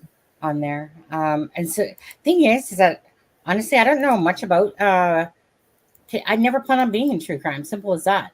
So Yeah. I wasn't paying attention to true crime because I can't like I have such a hard time dealing with it.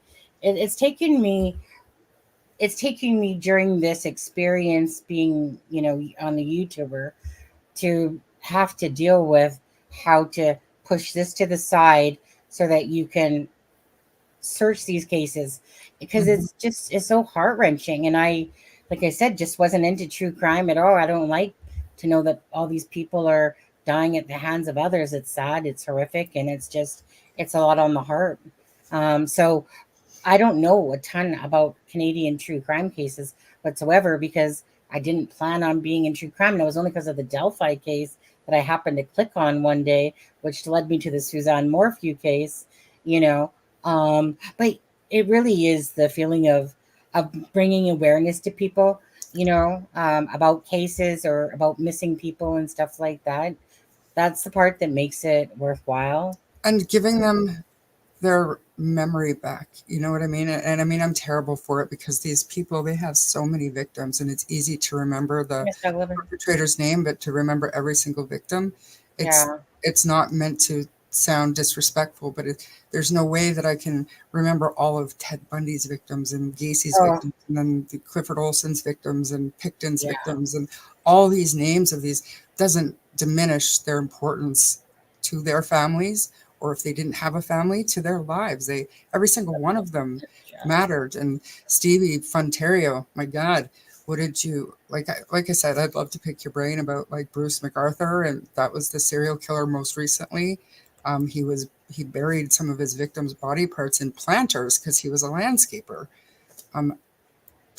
from the gay village, because these men were gay and most of them were not white, I guess is a good way to put it. The police never looked into it. Just another case of the police not policing. Yeah. Hmm. Um, do you know? So, anyways, you guys, what's in front of you right now? This is the low track, basically, that you're talking about. So Vancouver's straight ahead, but this is East Hastings. This is where, and this is nominal to what it looks like. Truly, what you're seeing here, like I said. So this is where he would come, Pickton, to this area, to pick up the females, most of them indigenous. So this is kind of like the area that nobody really likes to go near. It's Mhm. like this is nothing compared to what it truly looks like. Mhm. Um, yeah, but and it just goes down. It's like about 10 blocks, you Mhm. know. And But like you find needles and used condoms and drugs and just, I mean, in every little nook and cranny, there's usually like a homeless person or evidence that a homeless person had spent the night there. It's a very, very sad walk. And like I said, in college, and we watched that camcorder video back then of police officers going through every back alley, talking to every single person that they come across for purposes of our community policing course. It was sad and shocking the stuff that they would come across just on a regular beat walk. yeah, sad. Um, Now, what was probably one of the most disgusting things? Let me take this down for a second. Was when I came across. Let me see if it's on one of these things here. This right here. Police probe sale of pig farm soil on eBay. So, What's wrong with people? yeah, right. So this guy is literally selling the pig soil from the farm. Like, how sick and twisted might you be to literally try to make a profit off of the soil of the ground of Picton Farm? Did we mention, I know that we talked about it before we went live, but did we mention how BC Health Services put out an alert back when Picton was just in custody, basically saying if you Mm, have pork products in your freezer that you got right. from this farm, you Yeah. need to bring it in because it could have human remains in it. Possibility that if it's consumed, people could have been exposed to hepatitis B. They didn't know enough but they thought maybe HIV, because these women live these high risk lifestyles. Like, and they went on TV on the news and put this alert out. Now, can you imagine being the family that just had, a dinner, a pork chop dinner or a pork roast dinner from the Picton farm, and then seeing this alert come on? Could you imagine? Mm, Could you imagine being the family of a missing woman and getting that alert? Like, I just, I I know.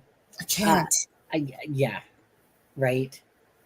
That makes me want to vomit just thinking about it. Just Yeah. thinking about and putting yourself in somebody's shoes. And Sonny, you lived close enough. Listen, It's possible that you had pork chops in your freezer at the time. Like, but my God, well, maybe not from the again, farm, but yeah, you know what I mean. It like just honestly, right. Uh, and to have the government come out on the news and say that is just, mm, it takes it to a different level of they're for real right now. I know. Like seriously, like this is just a. I mean, like I said, it's the largest serial Right. killer case in Canada. Um, like I said, and he hit the 49 just by what he said to the police officer in the jail. There just needed one more to get to 50, as if just come on, one more. Oh, once I hit 50, now I just need to get to 100. You Right. know, And my uh, question is, because those charges were stayed, yes, I, right. I feel like, I okay, so if wonder, they were stayed, you can still rebring them. So maybe it's time to rebring them because he's eligible for day parole next right? month. Maybe now's a good time. Maybe it's good that you haven't destroyed the evidence. Let's keep him in prison. Now that it's Well, possible to give him consecutive sentences, let's keep him locked up. absolutely. But yeah, like I don't like I said, I guess we just don't know how that works. Where Travis, Travis, Yeah, you seem to know stuff about Canada. yeah. That's the Texas lawyer that comes on our channel. Um, Travis might know that answer to that.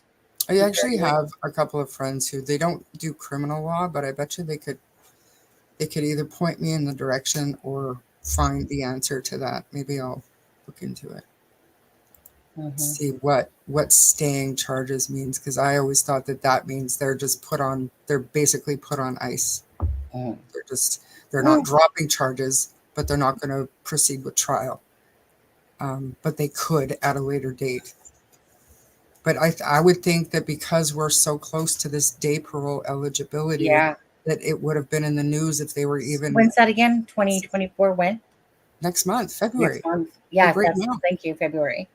Like he's literally sitting in his jail cell going, I could be out on day parole. But he Like not gonna. he's not going to, but you know what I mean? Giving that man even the slightest shred of hope makes me want to vomit. Like he should think that he's going to die in prison.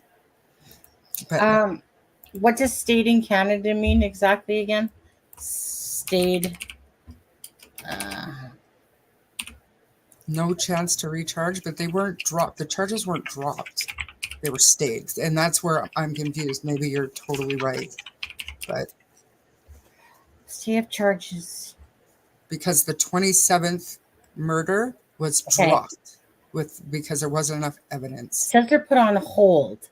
The Crown can bring the charges back before the court within a year of the date the charges were stayed. What? After a year has passed, this is for Canada. What happens when charges are stayed in Canada? So it says after a year has passed, the Crown Court cannot bring the state charges back before the court. Wow. Yeah. So Can they recharge? It's not like a double jeopardy thing. If they were stayed, they didn't drop them. but they have a year. Two. Yeah. Yeah, I just don't think that. I think that they would have done it by now if they could have made it longer or charged him with more. You know, I just think that they would have done it by now This is so unbelievable. because it's really sickening. It's absolutely sickening to know that like he should die in prison. Mm-hmm. You know. And so, okay, so thinking on, and I know Canadian system has nothing to do with the American system, but like I said the other night on your live, that Gary Oliva, my suspect for John Benet Ramsey, his natural release date is in March. So I'm pretty sure that his Pickton's natural release date would be it's March of 2027. But I don't even know. Like, can he be denied parole without a dangerous offender designation? Maybe he does have a dangerous offender designation and I don't know about it. I'm just, because he's not old enough to not be a risk to society. And if he wants that 5-0, it's a one murder and I just... Yeah. So, right, February 22nd, 2004, he's eligible for full parole in 2020. Yeah. eligible for full parole. It doesn't say guaranteed, but at what point do they serve their natural sentence without being that the designation for a dangerous offender, like Paul Bernardo, who, by the way, was transferred to a medium security prison? And why do we do that? Usually so they can have more programs for rehabilitation and get them ready to re-enter society. What? It doesn't make any sense. This man should not be given more opportunity for rehabilitation programs. He should go sit in his 23-hour-a-day cell and die. Honestly. That's his punishment, in my opinion. I don't believe in rehabilitating serial killers or child predators or... I guess they're looking at it like even if they're in there for all that time, they could at least enter these programs and do these things. You know, I guess. You know. But to change, but to put them to a lower security, what for? Yeah, what for? What is your plan? What is the purpose behind that? And Michael Rafferty too. I mean, he was the co-killer of Tori Stafford. He was moved to medium security as well. Why? Why do these monsters need rehabilitation? They're not going anywhere, in my opinion. Why are we putting taxpayers' dollars into counseling and stuff for these monsters? You know what I mean? There are people who can be rehabilitated, Yeah, that do absolutely. deserve treatment, that will, re-enter society at some point. But so why are we wasting our money and time on these men who should never see the light of day again? I just don't understand the justice system in Canada and how the logic behind it, because to me there is no logic behind it. Yeah. It does mean temporary hold, but it also definitely says within a year. Robert, It is. I mean, it's totally worth looking into, Stevie. I'm gonna for which? dig in For what? for the state charges. Like, he's Mm. basically saying that you're completely right, but it reads in an interesting way that deserves a little bit more research, maybe. And like I said, I have a couple of friends who are lawyers. They do civil litigation, but they would know where to go to find that answer for me. They should have dropped charges. Absolutely. And that's the thing. They could probably bring charges for that one murder, I guess, because they dropped that 27th, but they didn't have sufficient evidence. And I think after he was found guilty of second-degree murder for those 6, they thought, and I'm pretty sure I read this, that they weren't confident in getting convictions for the other 20. So that's why they decided to stay them. And he had already been given the maximum sentence for those 6. So, and I mean, how does that work too? Because even if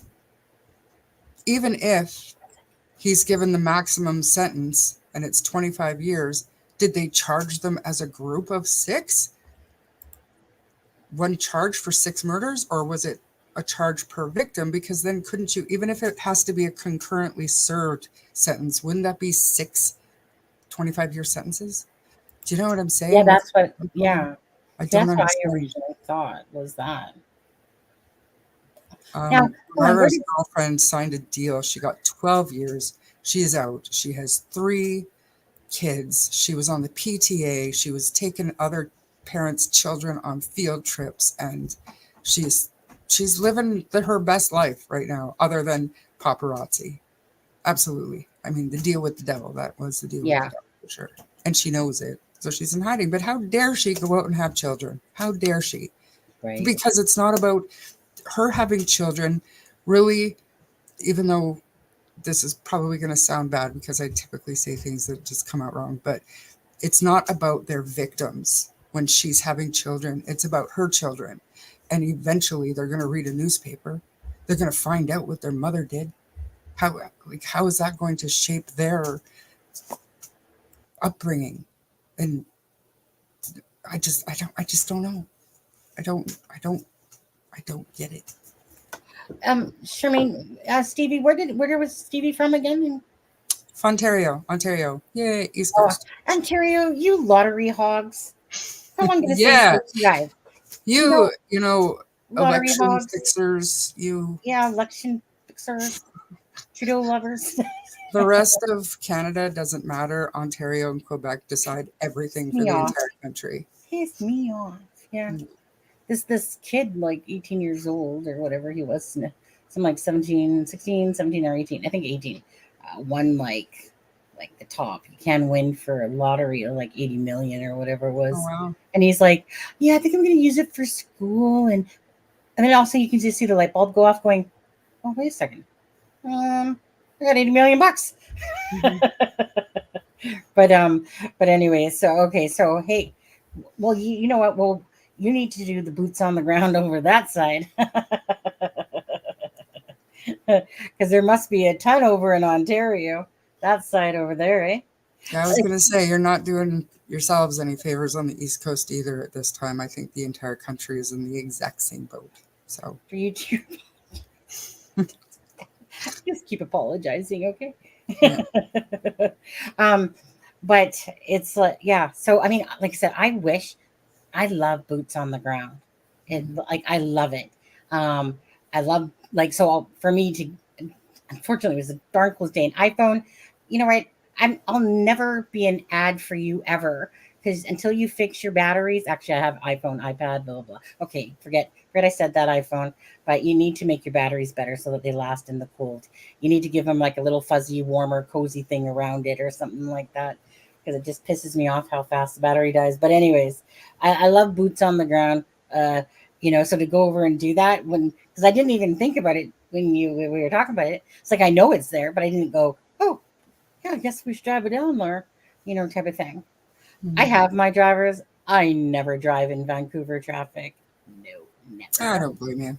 No. They're lunatics.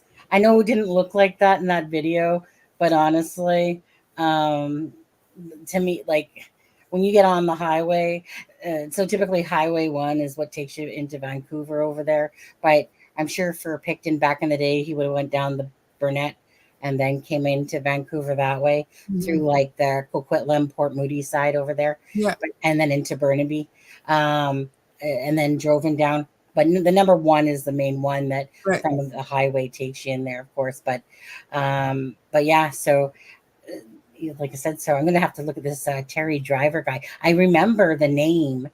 Um, Yeah, and I mean, his crime was terrible. It was terrible, but it was more so what he did to the community, the terrorizing that he did to the community and the families afterward that just set him apart from a lot of the other ones. I was, Brutal. has anybody invented them yet?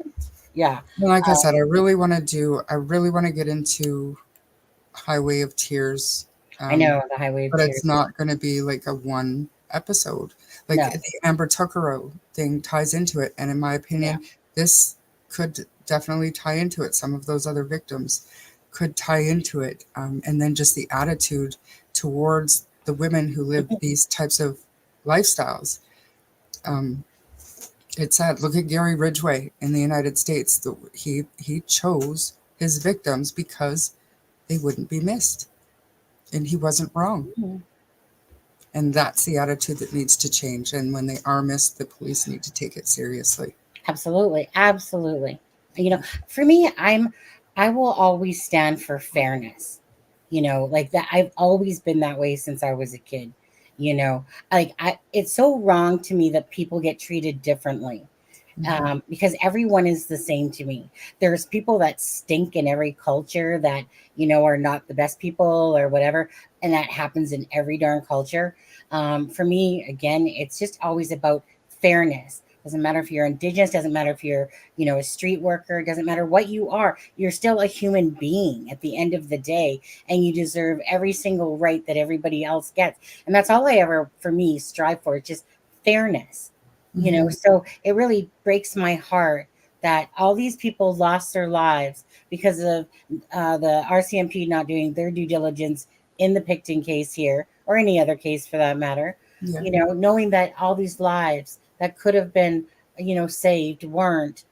and Mhm. and because it's just because law enforcement is who you look up to catch the criminals, do their job. You're just expecting that they're doing the proper their proper job. And then when you realize that they're not, it's hard not to be upset or mad and frustrated or angry and stuff like that, because come to find out, like I said, that they said basically of epic proportions of how this the Picton case was mishandled. Um, you know, yeah. So And that uh, truck sale case, I remember that. j- Brampton, tell me if I'm wrong. Is that not the home of Wayne Gretzky? Am I wrong? I'm pretty sure I'm right. I drove through there once and it was a big I think sign I think saying, it that's the is. home of Wayne Gretzky. And I'm like, whoop de doo. That's a big deal. I was never a big Wayne Gretzky fan myself. Um, Oh, Bradford. Okay. My bad. was it? No, oh, not Brantford. Okay. Oh, now Jen says, my high school friend bought their home from Terry Driver. Hits close to home as I was the same age as the girls in Abbotsford at the time. Mhm. And yeah, so my mom has lived there. Well, she's dead now. She died in 2015. So Abbotsford, I know very well in a lot of ways because my mom lived there. So I want to look at the Terry Driver case on there. Anyways, I could never do that. What your friend did, no matter how cheap it is. Yeah. Like maybe for $1. If they offered $1, I might rent it out nowadays as a some sort of those little R&Bs or whatever they're called. Different story, but I would feel sick to my stomach. And I don't know if they have like a full disclosure law in Canada where you have to tell somebody if a death occurred in Right. your house or something. I know they do in the States, but I Oh, don't know yeah, if that right. is in Canada. Hmm. Because it's surprising that people that you talk to out on that farmland, like one of them didn't know. Like, how do you not know? How do you not know that you're walking and living on that kind of history? Ooh. Unless it didn't have to be Teaching. disclosed, and then why would you know? Mm. By the way, obviously Stevie Irwin, he's a big Steve Irwin fan to have that name. Because I'm gonna assume it's not his real name. And if it is, you just got lucky. I But think it is Stevie are you Irwin. That's yeah, who it is. That's who he from is as a person. is it because you watched the show? I mean, I miss that guy. I loved watching him and his wife. Oh my god.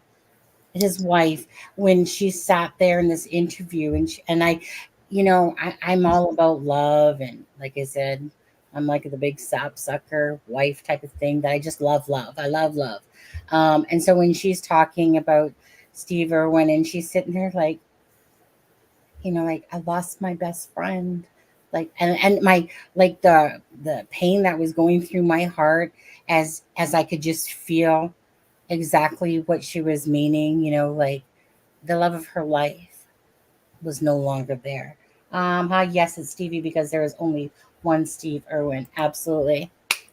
High five on that one. I loved watching his show. That was so heartbreaking. I every now and again I'll watch a video, like the daughter has a child, and watch the son how so much he's like his dad. I just feel so heartbreaken. I can't even think of the mom's name, but No, his little girl's name Terry. is Bindi. Her mom's name is Terry. The mom's name is Terry. What'd you Right. say? His daughter's name is Bindi. Yeah, Bindi. That's right. Yeah, So and cute. Jack, I think. Yeah, So, anyways, just uh, cute. yeah, great human beings. I love great human beings. Ones that are the epitome of how people should be in life. They just strive to help others, be a good person. Just smiling. I mean, I know that we're only seeing the one side, but you could just tell what a dang great family. They didn't know when they bought the house. It was 2 years he did the crime. It was only after. Oh, okay. Wow. Mm. Which, I mean, I get it. Nothing would ever sell, but I mean, The court found that the death, suicide, or murder in the house cannot be something which the seller of supplies disclosed to the buyer. Oh, really? so anytime you buy something, you just don't know the history. Because you have to do your own research on that one, eh? Nowadays, you just plunk it into Yeah, Google and see what comes up. Because obviously, if there was a murder or something, the suicides won't. no. Suicides aren't covered that way. It's very rare. News does not like to talk about suicides. But if it was a murder, it would be like right there at the top of Google on there. hmm Um, Crazy yeah, world. It's a I crazy don't know. world. Let's I don't see. know if anybody has any more questions about this Yeah. case or if there's something that we didn't talk about that you wanted to talk about with this case. What's your degrees right now, Charmaine? That's what I want to know. What are you? It's Right now, -4 I here. am sitting at -34. Yeah. What's all your guys' temperature that are watching right now? You're at -34 without the wind chill factor? Correct.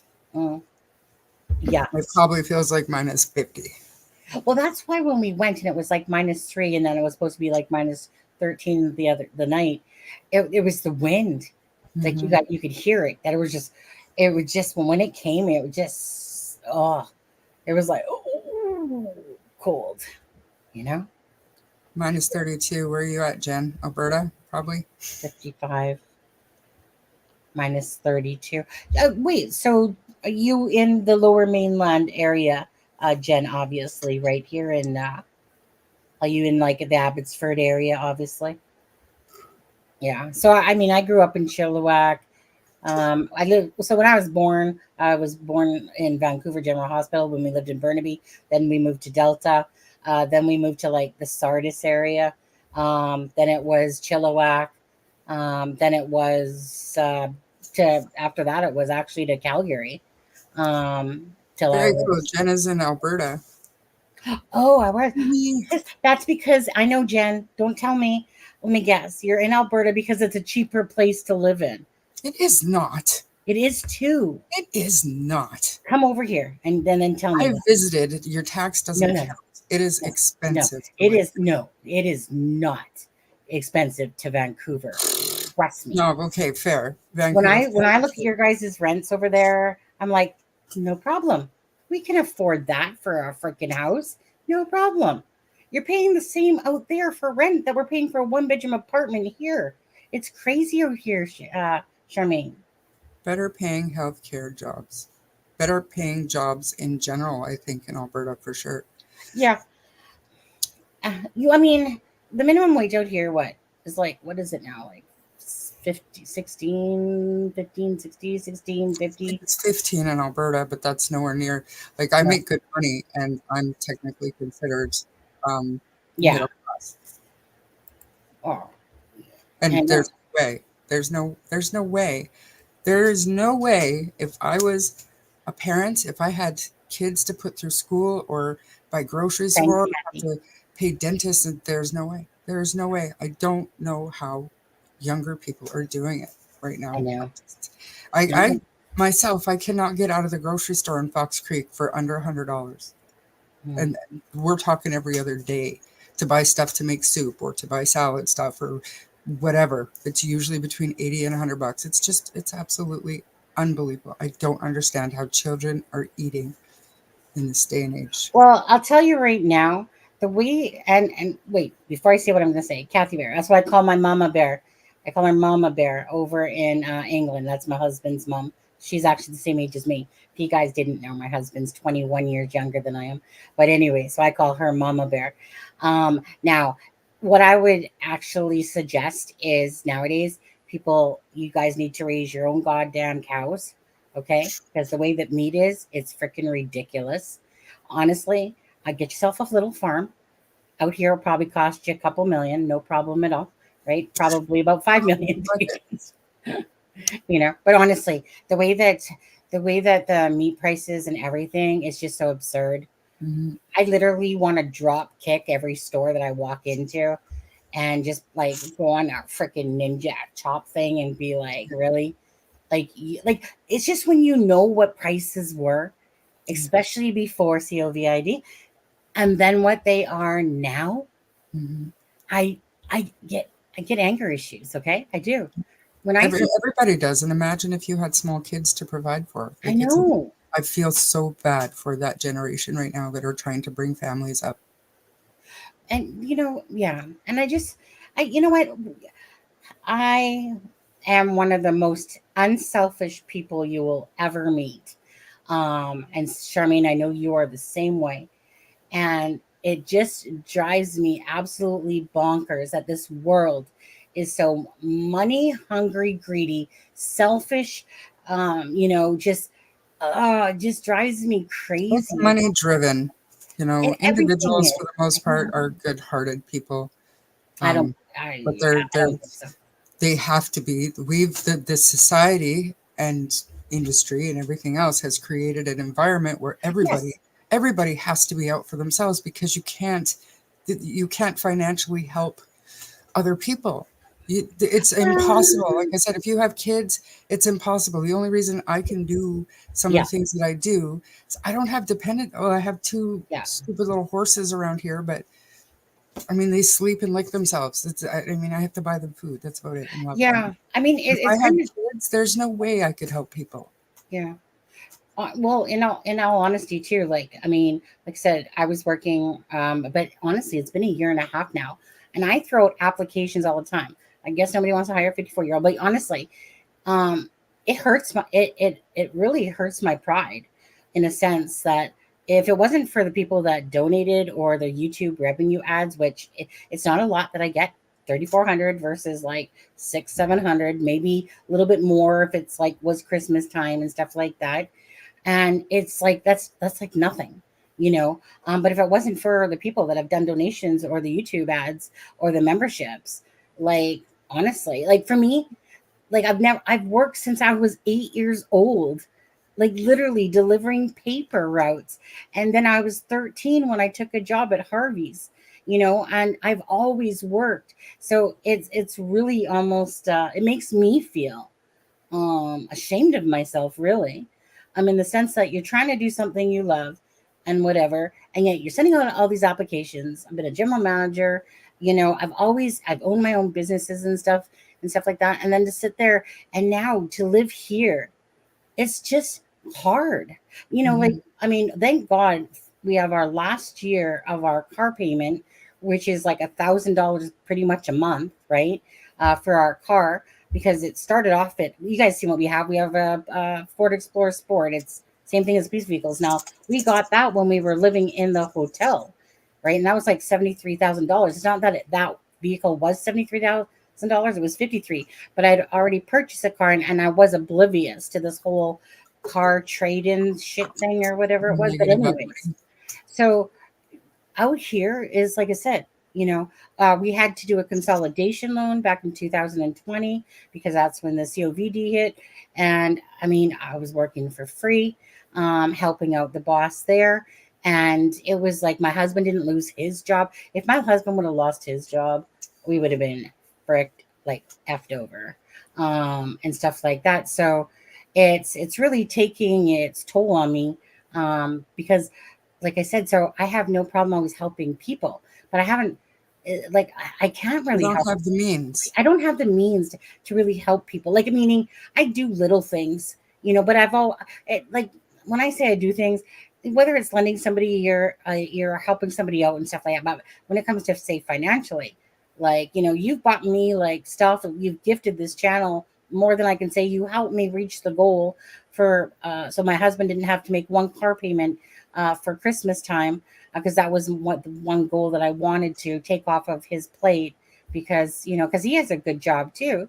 But out here, that means shit. He makes $35 an hour, and that means shit. By the time the taxes come off, by the time you buy your groceries, by the time you pay your freaking $1,000 car payment, $575 consolidation loan, plus your phone bills, your electricity, blah blah blah, groceries just suck it all up in a month, and There's it's nothing hard. left. Yeah. So for me, that's always been very hard because I've always been a giver, not a taker, in a sense. So I still, I, I feel thankful that people have, like, someone, what was it? Po Buddies Nerfic, did 5 gift memberships today and stuff like that. And I appreciate that because that gives it back to another person, so that another person has the chance to experience a membership and stuff like that. So Mhm. that to me is like paying it forward as well. Plus they're as well helping the channel out and stuff like that. But internally, I always feel guilty because I've always been a giver all my life. I've worked hard, gave a lot, done a lot for people, and I love it. It's truly what makes me happy. But now I feel like I'm feeling like a little bit of a leech in society here. I'm like, it's like, Well, come this on. is your chosen career. I mean, it is what it is. Work is work, and no matter what you do, if people choose to help you or I kick support ass. you, or so my house horses, Kick I ass. have two. They're brother and sister. They're bull mastiff cross with lab. He is, or she is 80 pounds, and he is 120 pounds, and I am 130 pounds. He could take me down, but he hasn't so far. He's 5 years old, so I'm hoping things still go well. He loves me, Mm. so they're the light of my life. Somebody loves you, right? Somebody loves you. That's right. I Yeah. mean, I get cuddles every Mm. night, Mm. whether I want them or not. I get cuddles. I She had has a personal space thing. Like, she has to lay on me, and I think, gosh, that she's not as big as her brother, yeah. because he's got some weight behind him. But yeah, they're house horses, and they're clumsy, and they're loud. Mhm. They're everything good in my life. I love them to death. You just trailed off there, didn't you? I did. I Yeah. love them. And when they're down here, I like staring at them because they're so beautiful. But then they Mm, come over here and they lick me, and he yells at me. He doesn't think he's a dog. mm, mm. He's a bully, but I love him. You know what I think? Besides, okay, hold on. I don't want to change the subject and feel like I wasn't listening to you because I was. You're talking about your pet animal, and my bear was everything to me as a pet. They just love you. They just love you. Mhm. Animals just love you. Unconditionally. I feel like though Stevie should come on and do a live with us, a Canadian. Absolutely. I think he should. I would love it. Love it, love it. Stevie, it's not like I'm really asking. It's I'm kind of bossy. It's more like I'm telling you. But I actually would ask. I would ask. it's a priming shame. Close enough. It's a priming shame. I left the dealership with a car, but without my soul. Yeah. Well, let me tell you this. I definitely would not. Like I said, it was our first. No, it was our first new. I'll say. Well, it was driven once. Okay, it literally had 5 kilometers on it or something like that. Not even one. It was like 1 kilometer actually. Um, but I love the vehicle. I love it. I love it. But honestly, and the thing is that it would have been paid off if it wasn't for the fact that you could always do deferrals. And during the COVID time, it was like, oh, 6 months, no problem, thank you. You know, so Sunny he accepts, so we need to plan that because I think that is a fantastic idea. he just likes being bossed around. I would seriously love to hear what he thinks of that Bruce MacArthur case and then his thoughts on the Highway of Tears. Like we've got so much to talk about, Stevie. Like your video on Pickton was stellar, and I really respect your work. Well, what's his channel, Charmaine? Drop it in the chat. Well, I can't drop it in the chat. I actually went searching for it yesterday to watch it again. Yes, Bruce is Santa Claus. What are you talking about? Is it Santa Claus? It happened in Toronto, man. You're right there. And it just happened, I think, 2016. You're right there. Okay. Let's talk. Let's I'm looking. I'm getting it. Just a second. No. But hey, I'm talking to Stevie right in a second. You find that. So Stevie, if you were to do a case, what would that case be? Which case would you want to do with Charmaine and myself? Pick a case, any case in Canada, of course. Because we could, if you want, if you have time for next Saturday, we could,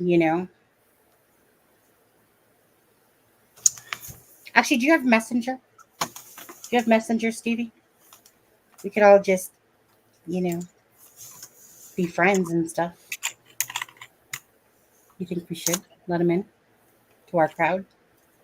I absolutely think that he deserves some exposure. From Canada. His work was really, honestly, it was a really well put together video, and obviously he did his research. I mean, I was impressed. I had no idea he even had his channel, so it was a pleasant surprise. There's a couple YouTube creators that are from Canada that I wish that we could just push them onto their own island. A few of those around. You could just do that because they're more from your East Coast side. I'm just waiting for him to answer, but he's taking his little time. He's just asking, do I want to befriend them? Nah. Found the channel. Channel. All right, give me a second. Man, he's got 426, and I feel like he needs more. I'm gonna drop it. 426 subs. That's it. Yeah. Dude, you need at least 500, I think, to community post. You need to go and subscribe and watch this video that I keep talking about because it's really, really well done. True Crime Jungle. Okay.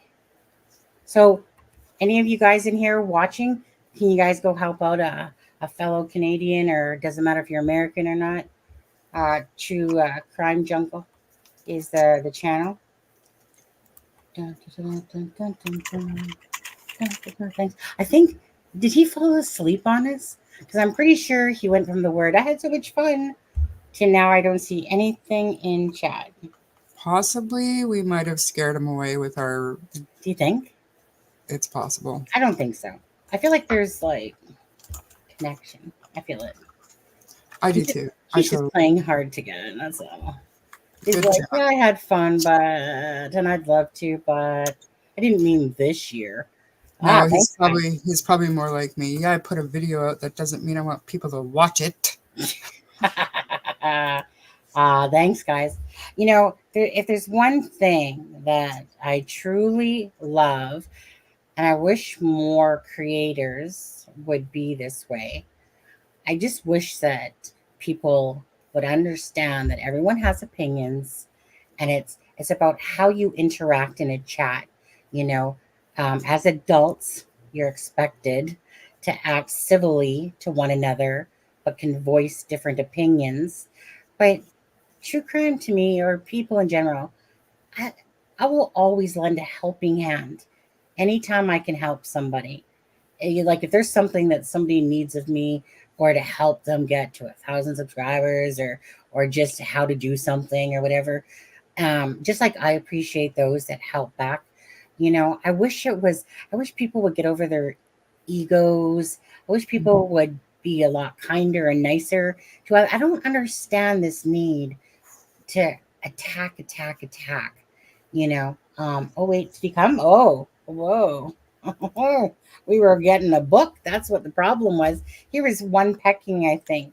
I would be down for Brucey or whatever. So Brucey is Santa Claus? He was the Santa Claus. He was the Santa Claus at the mall. Yeah. Okay, we have to do Brucey. Okay. You want to? Hey, okay. So Stevie, friend. Let me just read the rest of your message. I was down for Brucey or whatever. I was just learning about him. I think my message was deleted because I said email. Oh, yeah, you can't put your email. Now, if you were trying to, I have my email. Oh, I don't have it up here. What the heck? Normally I have an email. Okay, here, hold on, I'll show you.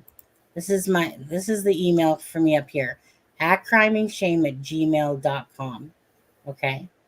At crimingshame@gmail.com. Now, I'm gonna count you and hold you to your word there, you know. That you're gonna email me. Okay. Yeah, everyone, you have to, if you say something, you have to do it. My daughter actually did an episode, like one of her episodes was on Bruce MacArthur. She did a really good job too. It's a crazy case. And just another one where the police just did nothing. They did nothing until they couldn't do nothing. Okay, hold on a second here. I'm just gonna put my email. Okay.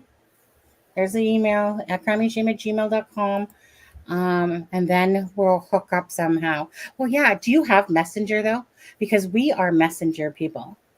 We love our Messenger. Email is like snail mail, but email, and then I can send you like my Messenger link or whatever, Facebook link. Then we can kind of discuss each of the little things we'll do for this. So we can just be friends. We can be Canadian friends. Yeah. We're not going to stalk you. We're not going to over message you or anything like that. Do you mind if I put my email in the chat as well? No, go ahead. Absolutely. But then we're still going to become Messenger friends if he has Messenger. Yeah, we'll force him. So we do True Crime Canada on Saturdays. Stevie, when would you like to do Brucey? Would you like to do it for this weekend coming up? The next weekend after that? Asking for a friend. Be right back. Yeah, we're totally open. Yeah. And then my email is up there too for anybody that has cases that they would like us to cover, or like even a podcast episode, suggestions for cases. I'm always looking for ideas. It'd be really cool. Like I said, there's enough Canadian cases that we could keep our schedule full, but if there's something that's got interest out there, then that's what we'll do. The Bruce MacArthur one is very recent and very interesting. So it is a good one to do for sure. He did one 5 days ago, Charmaine, called Action Park, World's Most Deadly Amusement Parks. Ooh, I'm gonna have to watch that one. Mm-hmm. I guess I better. Am I subbed? Am I subbed? No, I'm not subscribed. Look at, I just subscribed. And then he also did one. He either did one or it's coming out on Idaho. I haven't watched it yet. Yeah, like I said, it's good work. It's good work. because he's doing, it's not just what I do. I sit beside a microphone and I read a pre-written story that I've written.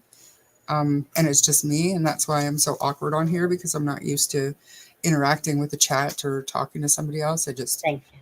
I tell my story on my podcast and I'm not on camera, but he's actually doing videos to go along with his commentary. Well, we're going to be a triple threat.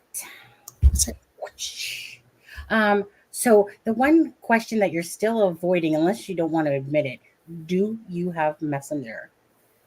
Do you have Messenger? It could just be a fact that he's like very private, and maybe he'll tell you privately in email. Canadians are open. Come on now. I love you. You love me. And thanks, Kathy. Yeah, absolutely. And so Kathy, she's talking about, and correct me if I'm wrong, Kathy, but you're talking about the docket, the chasing paper, Eric, correct, right? And and I haven't talked to him very much. Really nice guy, and was listening to their live a few times. I was watching the Decorus. Shoot, why do I keep forgetting it? Decorius. Yeah. I know what you're talking about. Anyways, so I was watching it the first day. Yesterday I didn't, because I just didn't have time. I was making my own stuff. And then Eric had said it was like, what a waste of 8 hours. Oh, yeah, Facebook. Oh, Eric. Come into our woman cave here. Let's see here. I wasn't sure what Messenger was, but I think you mean Facebook. Right, Facebook, which is Messenger. Yeah. But if you email me, then I can send you the Facebook link, and same with Charmaine as well. Because Facebook Messenger is just like, boom, send somebody a message here, send somebody a file here, send somebody a pic here, Yeah. I love it when I meet great people. So if anyone again doesn't know who the chasing paper is, Eric, he's the docket on Twitter. Hi, Ivy. He puts down, hi, Ivy. He puts like so many documents with cases out there, not Canadian, but US ones. Well, unless Kathy gets him into some of the Canadian cases, like the Highway of Tears or something extensive like that. But anyways, just a great person, always putting out information, stuff like that. He was very helpful with me the other day. Like doing what he does is his forte. Me, I'm like, where do I find that document in Texas? Do you have this? And he's like, well, here, give me a second. And then, he totally helped me out for the for the Carnes case of the judge and the wife that were taken their lives by the son, murdered by their son. Yeah. Huh. Well, thank you so much. Well, I love having you over here. And again, now let's see here. So this is what I personally like to do. And I know I put the dockets in a couple of my videos and in the description, but I'm going to make sure. So when it comes to good people, good channels, I just like to put them in the description. So like I have Charmaine's channel in there. It should be in there. And Aspen's channel, Deb's channel. Whenever I come across the Drunk Turkey Show and stuff like that, whenever I come across good people, I just like to put their channel inside the description of the video. So if people happen to go to it, they can click on it and stuff like that.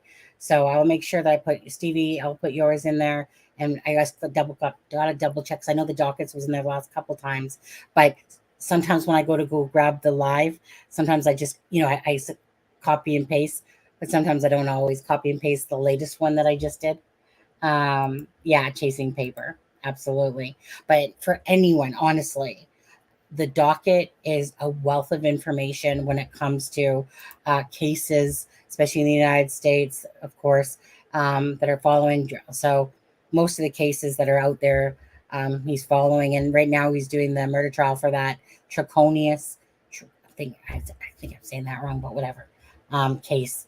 Very sad case. That's the mom with the mistress, and the mom had 5 children, and she disappeared, and they were seen throwing garbage bags into the thing. So now she's on trial. He took his life.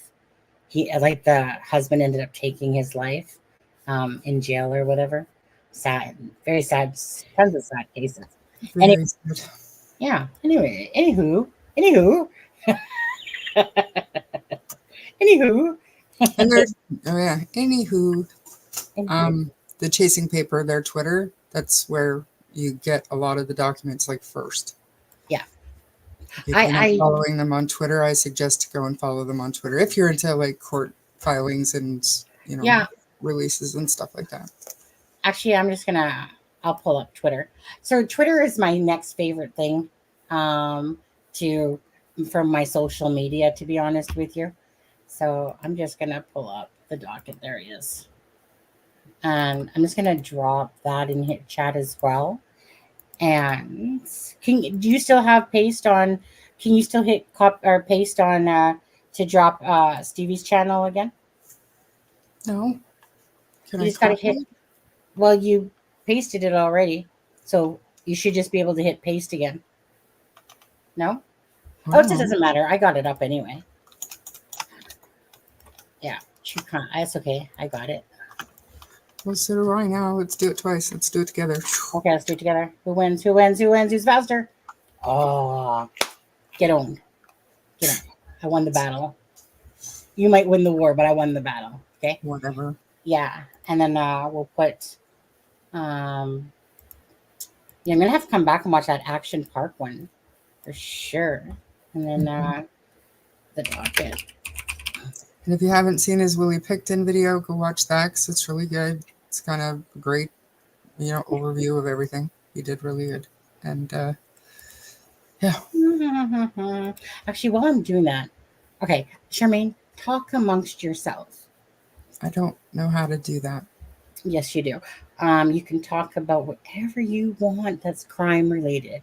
You're comfortable with that while I leave you for a moment. I gotta go give the toilet a drink. Well, okay. I mean, yeah. Okay. Just no talk to questions on this case whatsoever, which is perfectly fine. Like I said, we did research for an episode that we haven't recorded yet. So, I mean, I had information in my head, but I wasn't going off any notes or anything. It was just kind of what was in my head. And so,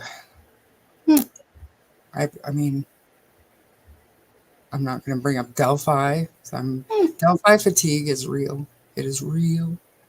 And I'm suffering from it. What else? Idaho. Did you get an email? Did you get an email? I just did. Was it from a certain welcome person? I didn't look at it. Welcome person? Yeah.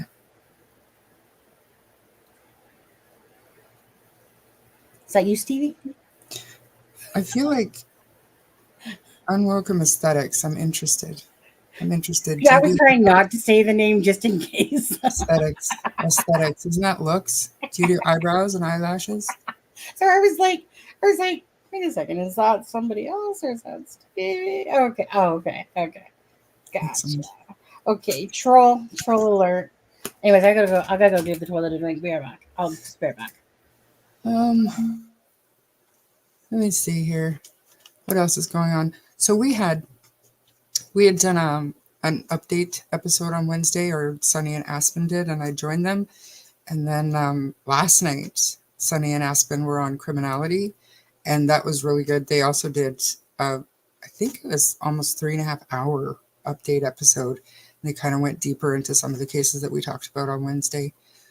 So those were pretty interesting. 2024, I think, is going to be a really big year for true crime justice. There's a lot of the high profile cases are set to go to trial this year. So hopefully we'll start seeing some real justice for some of these victims and find out the true story, because you all know as much as I do that this YouTube universe and even podcasting, whatever, we hear bits and pieces, but until trial and we see actual evidence, we don't really know the truth of anything. So that's why I'm such a trial watcher, because I want to know what really happened. So we should get a lot of information. Got Chad Dorman coming up, Chad Daybell coming up. I don't know what's going on with Murdoch right now, if he's actually going to get a new trial or not. I don't think so, last I heard. But Sarah Boone's coming up, Megan Boswell, so many. Hopefully Brian Kohlberger will get some kind of movement happening. The 18th is a huge day for Richard Allen. Hopefully that'll move forward. Very interesting filing by his new defense team. I mean, I don't know what to make of it myself. I mean, I've watched a lot of coverage on it, so I have my own opinions that I'm not going to share because they're probably dead wrong, and I don't believe in spreading false information. But yeah, 2024 is a big year. Looking forward to it, and I hope no big high-profile crimes happen all year, so that everybody could just enjoy the justice instead of all the darkness. What does that mean? It timed out Allie for no good She reason. put a dash in her message, so Streamlabs just took that as a link. So it Oh, was, it doesn't time that out though. No, yeah, that's it's not. that's just StreamYard saying that you put your punctuation in the wrong spot, so I deemed it as calling it a link. So that's not a timeout or nothing like that. Mhm. I mean, the mods here, our mods know that we don't time out and stuff like that unless we will boot you if you're a troll, if you're ignorant, but people have the right to their opinions here. This place is a good place for everyone's entitled to their own opinions. Again, it's just about being respectful to the people Healthy in. debate. There's nothing wrong with healthy debate. Yeah, It's when things become a personal attack because somebody has an opinion that differs yeah, from yours that is just not. yeah. It just makes a toxic place, and that's why this channel is not as big in the algorithm, is because there's very little drama that happens here, and that's why I hang here. And that's true. Like, I mean, like I said, we were just talking about this last night too. I mean, most people know that I got about 1,000 people at least blocked, over the last couple of years and stuff. I just don't put up with people's crap like that.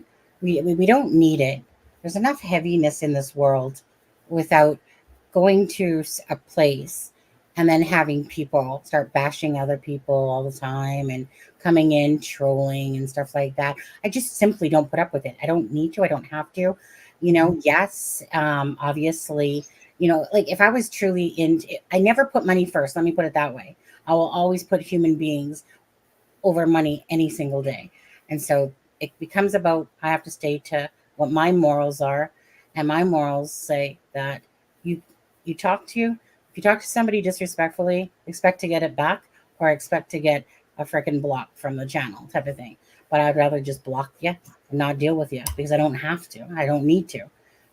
Because it's just like I said, a safe place that people can come and have their opinions. And that's the way it should be. It's supposed to be about caring.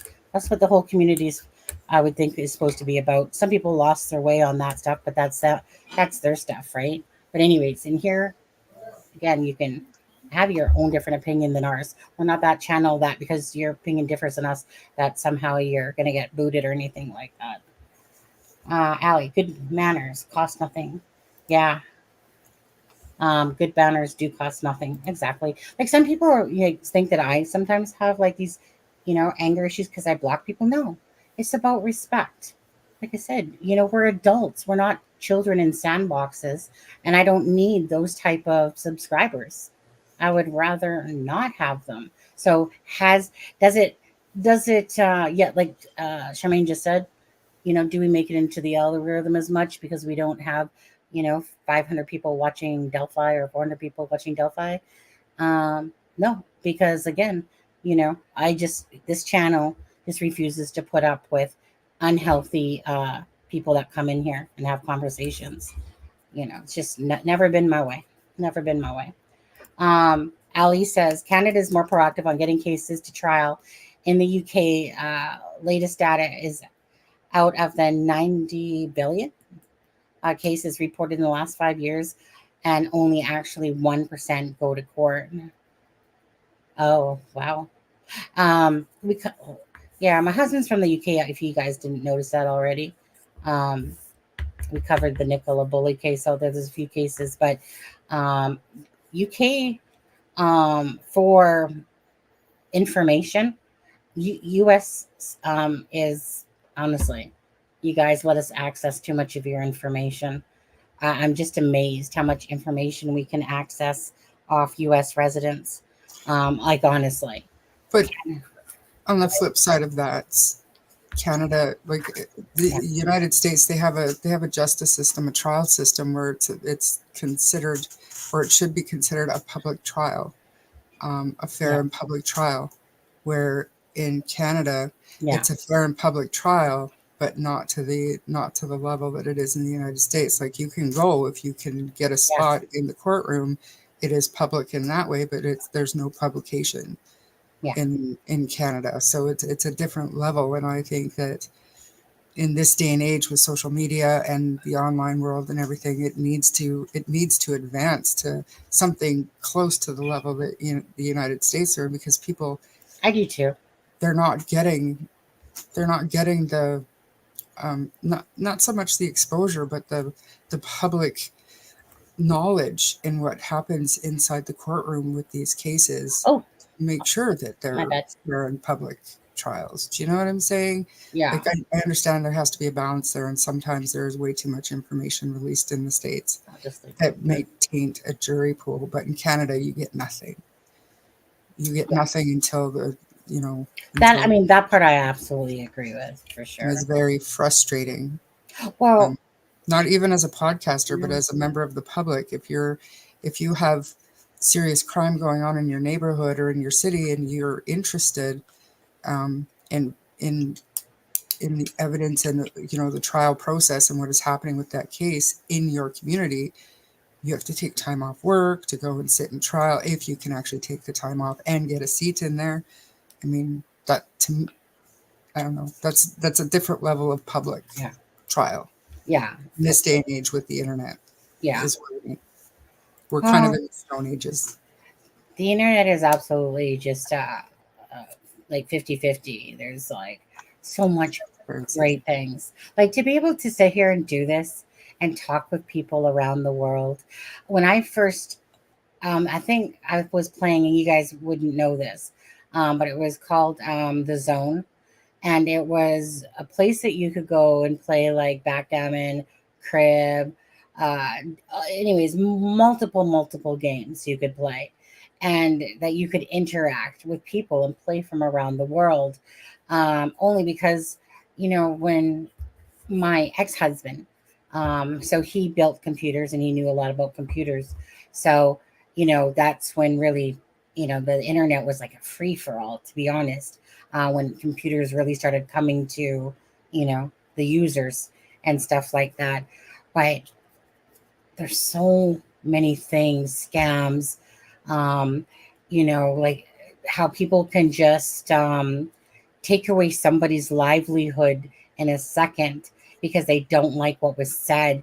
And it's amazing what some people can band together on and just ruin somebody's life, career as well, unfairly and sometimes fairly. But there's this deep, dark world about the internet. But like, so it's catch 22 for me, Yeah. just because it's like there's so many great things, like the Amber Alerts that go out, right? Boom, boom, share right across, you know, and it's amazing how fast things can happen. And in time, the police will appreciate the sleuths in the true crime community Mm-hmm. more so than they do now. Yeah. Um, because there's some really good sleuths out there. There's some really good channels out there. The fact that we can make an impact in a matter of minutes Yeah. across the internet. So one day I think that they'll come around more so, Mm-hmm. and think a little bit better of the true crime community. I mean, there's always going to be those weeds in there, right? In the Yeah. grass. But yeah. I Um, agree. Hey, look at this. Cheesy, I know. Let's see. Allie, knife, knife to meet you. Charmaine, fork you. Oh my gosh. I know. Kathy says, with the amount of information that we can access here in the US, there are still enough people that have no idea what is happening. So juries can't. Absolutely. I agree with that, Kathy. Oh yeah. Absolutely. You know, for the most part, right? And, you know, besides your, you know, odd Dusseldorf or whatever, you know, most people, like, you know, want to, like I said, just justice. They want to hear the evidence. They want to, you know, like I said, do the right thing. You know, if the jury sees it as a, you know, there was enough evidence to charge and stuff like that. Um, Even if they know about the case, you know, like even like there's lots of people that have no clue about true crime whatsoever. And again, they pick, like, I mean, like I said, it's not like they just go, you and you, okay, here you come. You know, they go through that process, you know, to become a juror. So um I don't know. You know, I believe that for me, for juries and stuff like that, you know, obviously they're not going to pick someone that's really close or knows the case a lot and stuff like that if it's going to be obviously lopsided. But again, that's there's a process. Yeah, and it's their job, and There's they have tons of people that have no questions, and clue. they've Yeah, done this before, right? They know what they're yeah, doing, what they're looking yeah, for. yeah, yeah, yeah. So. I mean, I know I got nothing better to do going on because my husband, I think, is live streaming. But I know that you probably want to get going here. It's like 2 hours, 46 minutes. Yeah, Um, I do have to run. yeah. To do what? Get ice cream? Get Um, Canadian? no, I went before the live started to get my ice cap, and last night I decided on an ice cap. I'm addicted to ice cap. I love my ice caps. Yes, I do. I have to have one every day. My husband's always like, when he goes, sometimes he'll be like, so do you want a French vanilla or a coffee or an ice cap? And usually, because I am typically, like, I'm always warm typically, besides when I was freaking cold. But, anyways, so I love my ice cap. I love Slurpees, but Hmm. I can't really have them, you know, with diabetes and stuff like Yeah. that. So, yeah. So, but anyways, I love the ice caps. And Timmy's, it's just like right over here. That's where we went this morning. Most of you guys don't know this, but because I was on telling it to Charmaine, but just quickly before we go. So this morning, the fire alarm goes off at like 6 o'clock. Now, I've been up throughout the night watching videos, and I go to sleep for an hour, wake up, watch more videos. Next thing I know, this freaking fire alarm goes off. And I'm like, what? You know, because first you're like, wait, what? Wait, we don't have a fire alarm. My husband always rips it out because it goes off very easily. But anyway, so the main one's going off. So we struggle and get dressed and whatever. We decide this time that there's no fire and that the kitties are just going to stay instead of packaging them up because there's no smell of any smoke. And if there was, we'd run back up. But, anyways, so we go outside and, you know, do the thing. And we can hear like water. And I actually have like a video. It's on my phone. But, anyways. And then my husband's like, I hear water. So, obviously, okay, right in front of me is a big window, the bedroom window. Okay. Next to me on the right hand side, let me just say, when we came upstairs, thank goodness it was not over our place, but the water pipe burst. And then we're on the third floor, and there's 4 floors to these apartments. And anyways, water pipe burst, and this lady, when we got off the elevator on third floor, she's talking to this other lady that's saying, well, you can come stay at my place. And I look in her door, and there's water just all coming down inside her apartment, and it was coming from the upstairs apartment.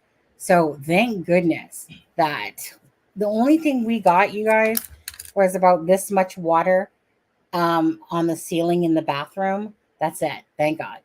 Because those people's apartments, they're ruined. They are soaking wet. The water was just coming down. So, anyways, so we walked over to Timmy's, came back. That's when we realized, like, the fire alarm thing had come off or whatever. But that's what happens, right? The pipes burst and it's cold. And obviously, I'm just glad it happened right beside us and not on there. So, hence to say, was a bit tired. Bit tired.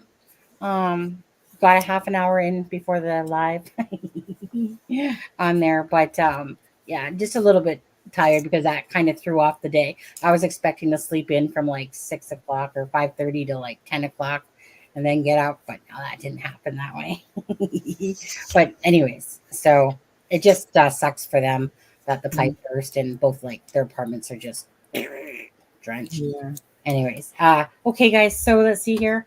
There's something wrong with me. Yes. This Oh, is an ice cap. It's oh, almost gone. I love. Yeah, I gotta love ice caps. Gotta love ice caps. And I mean, they have. I honestly, I am not. I'm not a big Starbucks fan. Starbucks is overpriced, and honestly, I don't find them as good. Okay, Hmm. you're ordering the wrong thing. You have to get a Oh, strawberry oh, acai refresher with water, not lemonade. The best thing you'll ever have. It's magical. It's magical. oh, oh. See, wait, sorry, I wasn't. I sorry, I went squirrel on you. I was too busy looking at somebody say, I hope you feel better" to Allie. Oh, you said it. I Allie, said, feel better. My bad. Didn't see it. Oh, there she is. Have a good night. Now, oh, medication. Is that what you call it? Medication? Okay. We are still trying to get justice for our friend here. There, the only way we can see it is to write a book. Take care, everyone. Okay. Love you, Allie. Mwah. Um, so sorry, strawberry. yeah, just order a strawberry refresher with water, not lemonade. It'll change your life. Okay. Strawberry. Okay. Next, Starbucks. Starbucks. It's the only thing I get. It's the only thing I get, but it's very good. Um, I like lemonade. Okay. So strawberry The refresher with lemonade does a water. bitter thing in the back of my throat. I just can't with lemon. But What? I Because of get it. the. It just feels I don't like anything that makes me feel any sort of way. So this little I don't know tingle that you get when you drink sour stuff, I can't. Oh. But if you Oh. like that, then get it with lemonade. But I'm telling you, with water, Yeah. next level. It's magical. Okay. It's great. There's where our love, I think, ends with Stevie here. Lemonade gives me that sour vibe, and Yeah. it makes me go like that. Yeah, yeah. And so I always stayed away from lemon meringue pie for a long time because every time I ate lemon meringue pie, I'd get the body shiver, and I'd be like, now I love sour keys. Don't get me wrong, but I still get the so lemonade too. Yeah. I do like it. But I prefer iced tea. Okay, just I'm saying it. Just prefer iced tea. Yeah, but I will remember that one because Starbucks. You see, guys, just over about say 500 feet is Tim Hortons, and right across from Tim Hortons is Starbucks. Right there, right beside Nando's. But it's like right across from each other. Timmy's, Starbucks. They're right there. Yeah. But if you get sugar, get it with lemonade. Yeah, like and being diabetic too, like I know what it's like, but it's really hydrating. It's probably not as healthy as I make it out to be, but to me it makes me feel better. And there's a little bit of green tea extract in there, so a little bit of caffeine, and it's just magical. Yeah. It's so good. It's so good. You ever have the booster juices? Yep, I have. Booster Those are juices. good as well, but Yeah. I haven't had a booster juice since somebody introduced me to the Starbucks refreshers. Well, I swear, okay, I will give it a go. When my husband next time he goes over to get a Timmy's, I'll say no, I want Starbucks. Okay, Yeah. you know they charge an arm and a leg for those stuff over there. They do. If you get an extra large or whatever, venti, or I don't even know what they call them, but an extra large, it's $6. But it's so good. I know. And it comes with little pieces of strawberries. It's so good. It's Okay, nice. So, whipped cream. no, it's Mm. healthy. Oh, right. Okay, healthy. Okay. Okay, guys. I guess I will wrap it up there. I'm just gonna go visit my husband for a bit. Actually, whoa. Look at Uh-oh. I like that. We're just about to end the live. I Actually, think he's going to school me on healthy. okay. Give me a second. Now wait. Don't do strawberry refreshers are a problem. Now they don't do strawberries refreshers. Oh, now they don't do straws refreshers. What are you, crazy? I never use a straw for my refresher. The cup is Hello? perfect. It's perfect. And if you let your I'm a what straw. do you call it? without inclusions. If you don't like your inclusions, then it stops. But if it takes you long enough, then the inclusions are soft enough, they go straight through the hole. And so you're almost like eating your drink. It's just delightful. It's just perfect. I love Yeah. it. I love it. This is actually now that he says that, now it reminds me of Love Actually. Love Actually. Yeah. Just a squirrel. Now they don't. I love my straws. I actually buy straws from. I carry plastic straws in my car. I don't even You care. know what? I'm so sorry, but let's have a little moment, have a little bit of anger here, because there's nothing worse than getting a freaking paper straw that can't even outlast the drink. Yeah. You know? Your ice cap tastes like cardboard in 5 minutes. I can't. I won't. They know at my Tim Hortons now, don't give her a straw because they'll get lectured. Sippy cup, sippy cup, like a little baby. I need my little bubba. The lid is delightful, Sonny. I'm telling you, you'll know exactly what I'm talking about. It's great. I will get it. I swear. Allie, complete. Hey. Wasn't it Allie that said she was going to bed?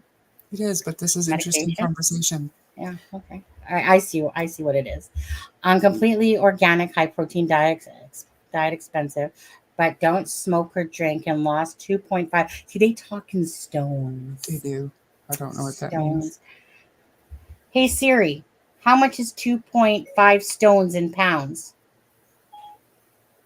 2.5 stone is 35 pounds. 35 Whoa. pounds. Way to go, Allie. A lot of weight loss. Good for you. Hey, Allie, any idea, without requiring this stuff, how I could lose some of my 5 chins? Any idea? Asking for a friend or myself. So organic, high protein diet, expensive. So that sounds to me keto. Yeah. See, I could never do keto because I refuse. I don't care how diabetic. I will never give up bread. I love bread. Give up potato. I love bread. I literally, when I was applying for jobs, okay, I was willing to work at this bread place because I like bread. This little twat that's about 18, 17 years old, he's freaking interviewing me. And he's like, well, why do you want to work here? And I said, because I love bread. That's what I said. Because I love bread. Didn't get hired, but whatever. But I was like, dude, seriously, I love bread. I love buns, butter, and bread. Anything, I love bread. Could you imagine living the rest of your life never ever having a piece of garlic bread again? No, it's not worth it. It's not worth it. You know what? You have to take the joy in life and hold on to it with both hands. I'll go to heaven happy. Absolutely. Continue eating my bread. Yeah, but anyways, Allie, good on you though. Okay. Oh, absolutely. 35 pounds is fantastic. Yeah, absolutely. I mean, this whole true crime case, Canada just went into a whole new level of, we always get into food talk at some point during a live. But anyway, but sometimes it's nice to kind of end on a more just talking and chill type of thing. That's right. You know, just positive note instead of leaving everybody with the sour taste. It's fantastic. Like lemonade. Lemonade and murder. Who's stalking me now on my email? Oh, Royal Bank statement. So Action Park, the world's most deadly amusement park, could never. That's why I pulled that up. So I'm gonna go see my husband and my brother-in-law. I'm gonna go see what they're doing. I think I'm gonna make pizza tonight. Just need to go buy some yeast. Because I was like, I'm pretty sure I need yeast to make the pizza crust. Because normally, sometimes you buy the kit. But anyways, I think we're gonna make pizza tonight. Oh, heaven forbid that should be bread stuff, eh? But anyways, yeast is. That's the thing with yeast. It would be. Why would you don't need yeast for pizza crust? You don't? No. That's what the recipe said that I looked at. I guess if you want fluffy bread crust, flatbread is healthier. I would never do flatbread. No. Oh, actually, I don't mind that. I've done that with my son. Actually, I did that with my son before, like when he was like 13 or whatever. He's like 27 now, but he lives with his dad in Alberta. But I did that with Matthew. When I was doing the um, great thing, by the way, Bill Phillips Body for Life.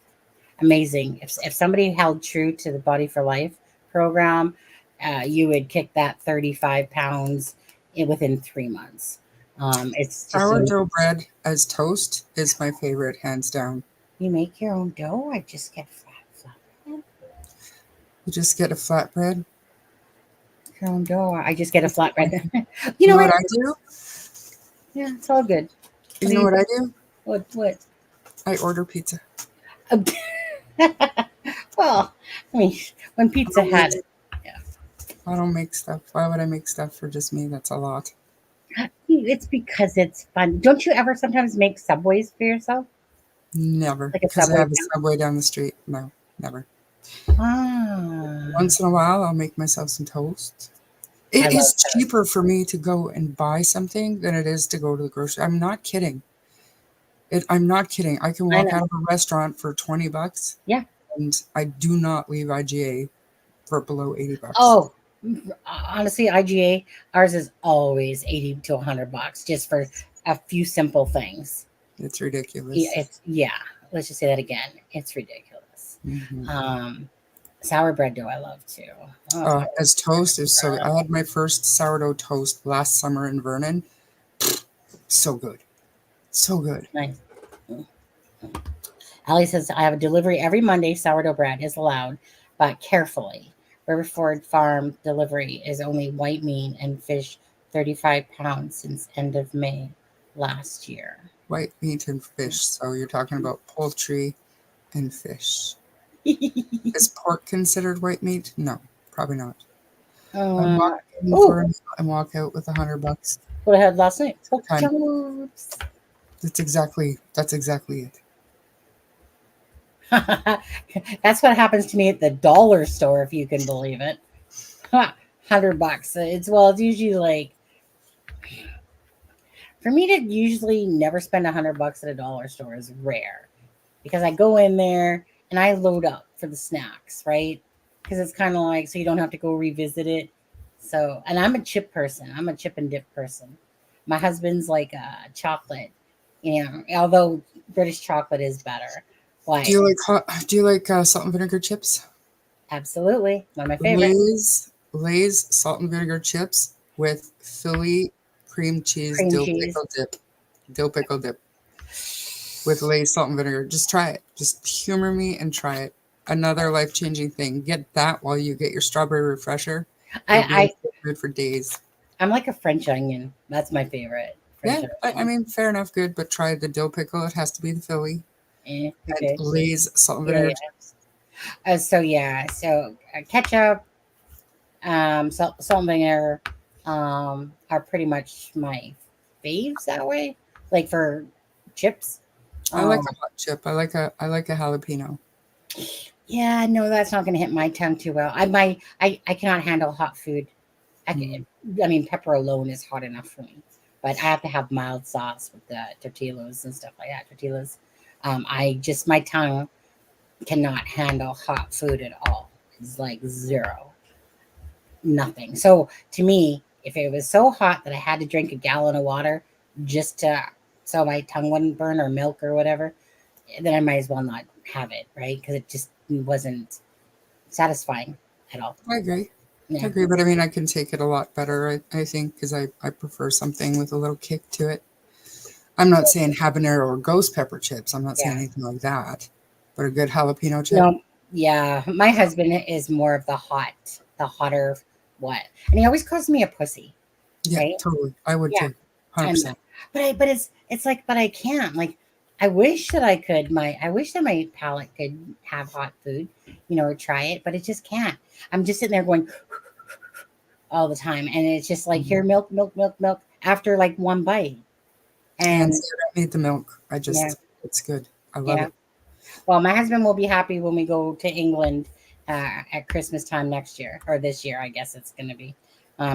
He'll be happy to go back to his spicy Indian food and tiki masalas and stuff like that.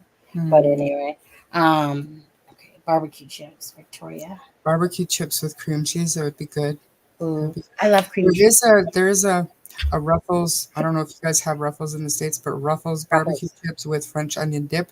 It's also next level. But it Yeah. has to be certain brands of dip. Like if you just get a regular dill pickle dip with the Lay's, it's not Yeah. the same. You have to get the Philly cream cheese dill pickle dip Do we with the need to have salt true and vinegar. crime? True crime. Do we need to have actually, like what wouldn't be true crime now? Would it? Do we need to have like a Canadian like foodie thing? Oh my gosh, and get the Canadian snacks and show everybody. Like So good. Adam. Sorry, Adam. We got the hickory sticks, dude.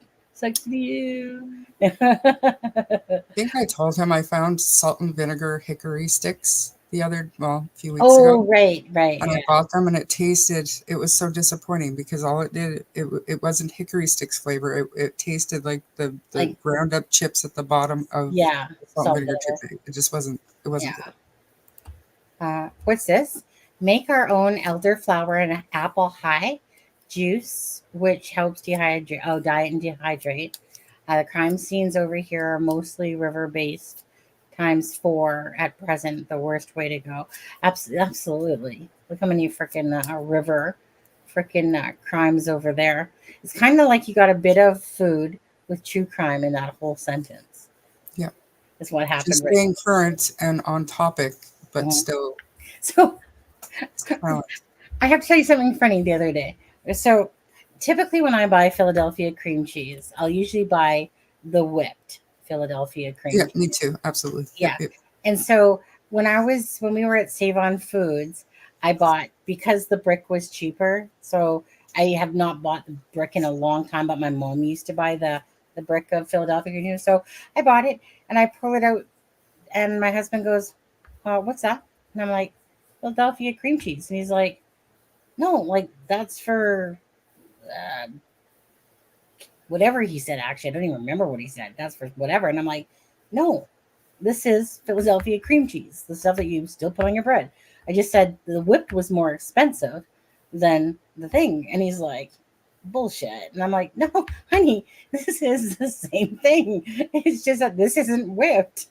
But it was so funny because he thought it was for some sort of like cake stuff or whatever. And I'm like, well, yeah, if you want to make, freaking topping for carrot cake and stuff like that. But no, this is the same stuff. It's just that it's not whipped.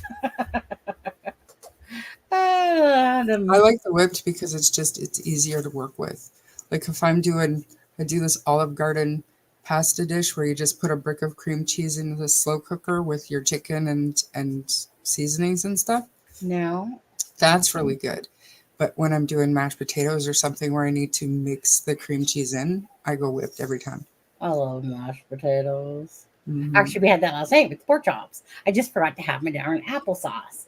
Allie says, and we're going to get going here. We are talking about ourselves. Have any of you seen the great Amazon heist? Need about an hour to watch in two batches. It's hilarious as well. I have not. I want to say that is it on YouTube? Because I was watching a few different Amazon. Is it a movie? Need about an hour to watch. It's in two batches. I feel like I was watching that recently for some reason. The Great Amazon. I've never even heard of it. Yeah, I really feel like I was watching that actually. Anyways, I'll Google it because I feel like because I was just watching quite a few of those recently. Around Christmas time. On there. Anyways, you guys, we're gonna head out of here. Thank you guys again for watching. If you're not subbed to the docket or to Evie Irwin's channel, again, I'm going to put those in the description of this video in just a couple of minutes here. And other than that, thank you guys. And next week, so Stevie said 2 weeks time from now. So we'll do the Brucey or whatever, the Brucey Santa Claus thing. So we'll just have to surprise you what we're going to do for next week. Maybe we'll do the Abbotsford Killer next week. Oh, give it away, Charmaine. Give it away. Give it. Maybe. I said maybe. Have you covered the UK post office crime yet? No, have not. Have not. I already got enough stuff in my brain, Allie. I will try to remember to look into it. Right. I need to put a sticky note to my forehead or something like this. Yeah. Nor do I send Married? Who would? Heard that Murdoch is getting That married. is a mental illness, and we talked about it in our podcast on I believe it was the Night Stalker because of all his groupies. But there's actually a mental illness for women Oh who fall yes. for criminals, and not just criminals, like violent offender criminals. I don't care that you murdered some people. Remember the Brian Koberger thing? I can fix him. That's what we think because that's why we're so smart. Well, and Women it's think I can fix him. All he needs is love. yeah. Remember that what they were talking about though is like basically, like that they're so insecure that it's almost like for some reason in their head that, like this person's behind bars. It's like not like he can really cheat on them in a sense and blah blah blah whatever it Yes, was. and there's distance there, and that there is a safety in that for like even for somebody like me who's Thank you, like, Kathy. "Meh." Yeah. I get So it, but at the same time, I couldn't get past what they did. I wouldn't be able to do it. so I don't get it. No, I don't get it. so did you hear that Murdoch's getting married? I didn't. No, that's what Ali said.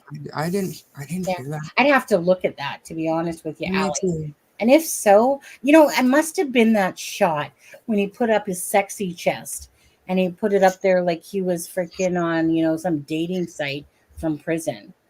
It must have been that shot that really sealed the deal for some psycho out there that decided, hey, you know what? Kill your wife, kill your kid. I don't think psycho is fair. I think low self-esteem, maybe Mm. lonely to Here, infinity, maybe. Murdoch? No, his How? wife. If Yeah. he's actually getting married again, his wife. Yeah, well, no, she would have low self esteem, Yeah, absolutely. yeah. Yeah. Oh, he definitely doesn't have low self-esteem. No. There's no problem with what he's he's kind of like Brian Walsh. He's got his nose down at people. Ugh. I mean, honestly, watching him in the trial was so embarrassing. So It embarrassing. was honestly, it's like the walk of shame, dude. You shouldn't Yeah. even have made yourself look that ridiculous.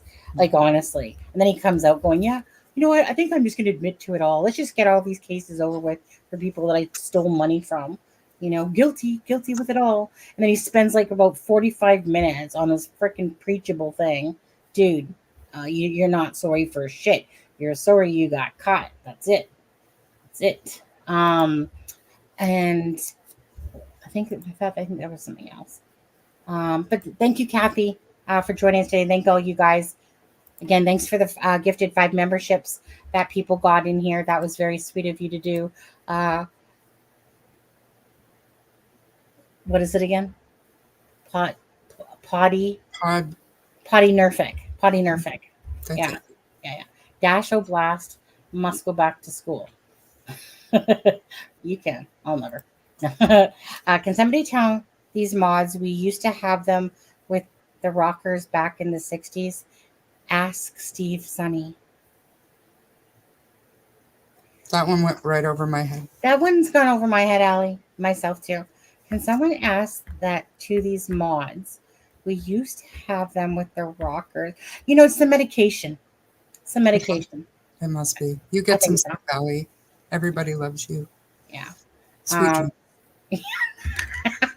dreams. Goodbye, Allie. On the G-Dub. Does that rhyme with crackpot? No, just kidding. I have no idea what that even means. What breed is an algorithm? Okay, shit. I think, Charmaine, you go ahead and take that one. Go ahead. What breed is an Yeah. You can think of an algorithm as I'm thinking alligator. Like an alligator algorithm? like, is this a serious question? Like, I think so. if you have Facebook, Yeah. just do an experiment for me. Talk out loud for 2 minutes about something that you normally don't look at or see on your Facebook. And within 5 minutes of talking about that, your Facebook feed will be filled with stuff about that. So that is your phone listening to you and putting whatever you said into an algorithm using your own words and assuming that you're interested in that thing and everything that you see. So when we say Sunny's not in the algorithm, she doesn't have a bunch of clickbait and drama going on in the chats. So Right. your chats don't trigger anybody's algorithm, so she's not getting Ooh. thousands of viewers on all of her Maybe- videos. I think we need to have a live where we just do that. We throw just drama Trigger in the words chat. out? We just trigger it out. Yeah. I You would guys are suck all- at that. I Huh? would. I'm not gonna lie. I would suck at that, but I'd love to watch it. Well, we want to see the algorithm if it all of a sudden becomes like, woo, yeah. I made $3 off this one. All you need is a really good clickbait. That's it. Yeah. And let people come in and see that you have no intention of talking about anything that you put in your title. Okay. There's this one channel, I will say, that drives me absolutely batty that it even exists. This channel is all about clickbaiting, saying that some celebrity has died. And so it's so right. So the thumbnail is like whatever, like say Jennifer Aston has died or whatever, Yeah. Aniston has died. And also I used to fall for those all the yeah. time. And I'm just like, the whole channel is built around that. That's Yeah. it. It's just No like, ethics. no whatsoever. ethics, nothing at all. And that's what gets me sometimes, right? These pieces of crops that do that stuff. And yet they're sitting there just riding the income, while people struggle and work hard to do. These people are just doing that. And then, I don't know, it just blows me away. Just blows me away. But Our I mom think- lives in Woodstock, Toronto, and listens to you. So hi, Mom XXX from Oh. Ali Harris. Hi, Allie Harris's mom in Woodstock, Toronto. See, Woodstock right there. That's where it's all coming from. I get it now. The Woodstock. No, Mom, honestly, she's innocent. We understood every word she said there. Anyways, okay, we're out of here. You guys take care. Have a good one. Definitely see you on Monday for whatever episode we decide to talk about. And don't forget to go sub to the docket on Twitter if you have. And I'm going to come back, like I said, go out there and I'm going to come back and I'm going to watch the Action Park on Stevie Irwin's thing. And then maybe Then when I'll- you're done that, go watch the Pickton one on Stevie Irwin's channel. Very good. Oh, so pushy. All right, fine. I'm just saying, it's really good. Thank you for your work, Stevie. How long is it? I don't Because know. I got ADHD. It's like an hour. I don't know, but it flew by because it was so enthralling. I loved it. Okay, I will watch it. Okay. Yes. So this is where I'm going to go horizontal now in the bed, pretty Yeah. much, and do Absolutely. my hard work from there. Anyways, you guys have a great night. Take care. God bless. Thank you, Charmaine. Thank you guys in chat, and you guys, just have a great night. Night. Except for Allie, it's going to be more. Well, no, it's going to Night, be night, more. Allie. Night, Yeah. night. Good night, Allie. You have special dreams. Bye, guys. This is Sunny Justice and Aspen Connor from It's a Crime and Shame, wishing you all a good night. Sorry, Charmaine. I need to make a new intro.